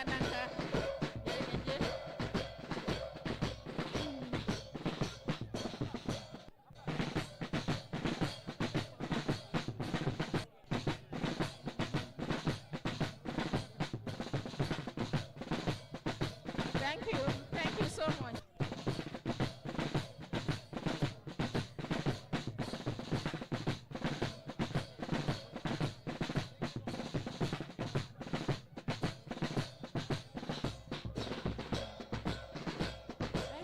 Jërëjëf ci ñëw bi ala baraka Allah na ko mayata. Thank you so much.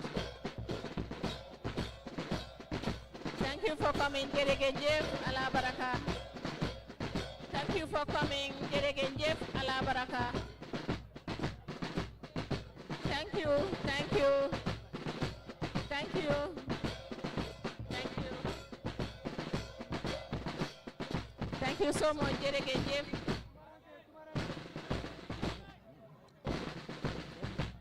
Thank you. Thank you. Allah baraka.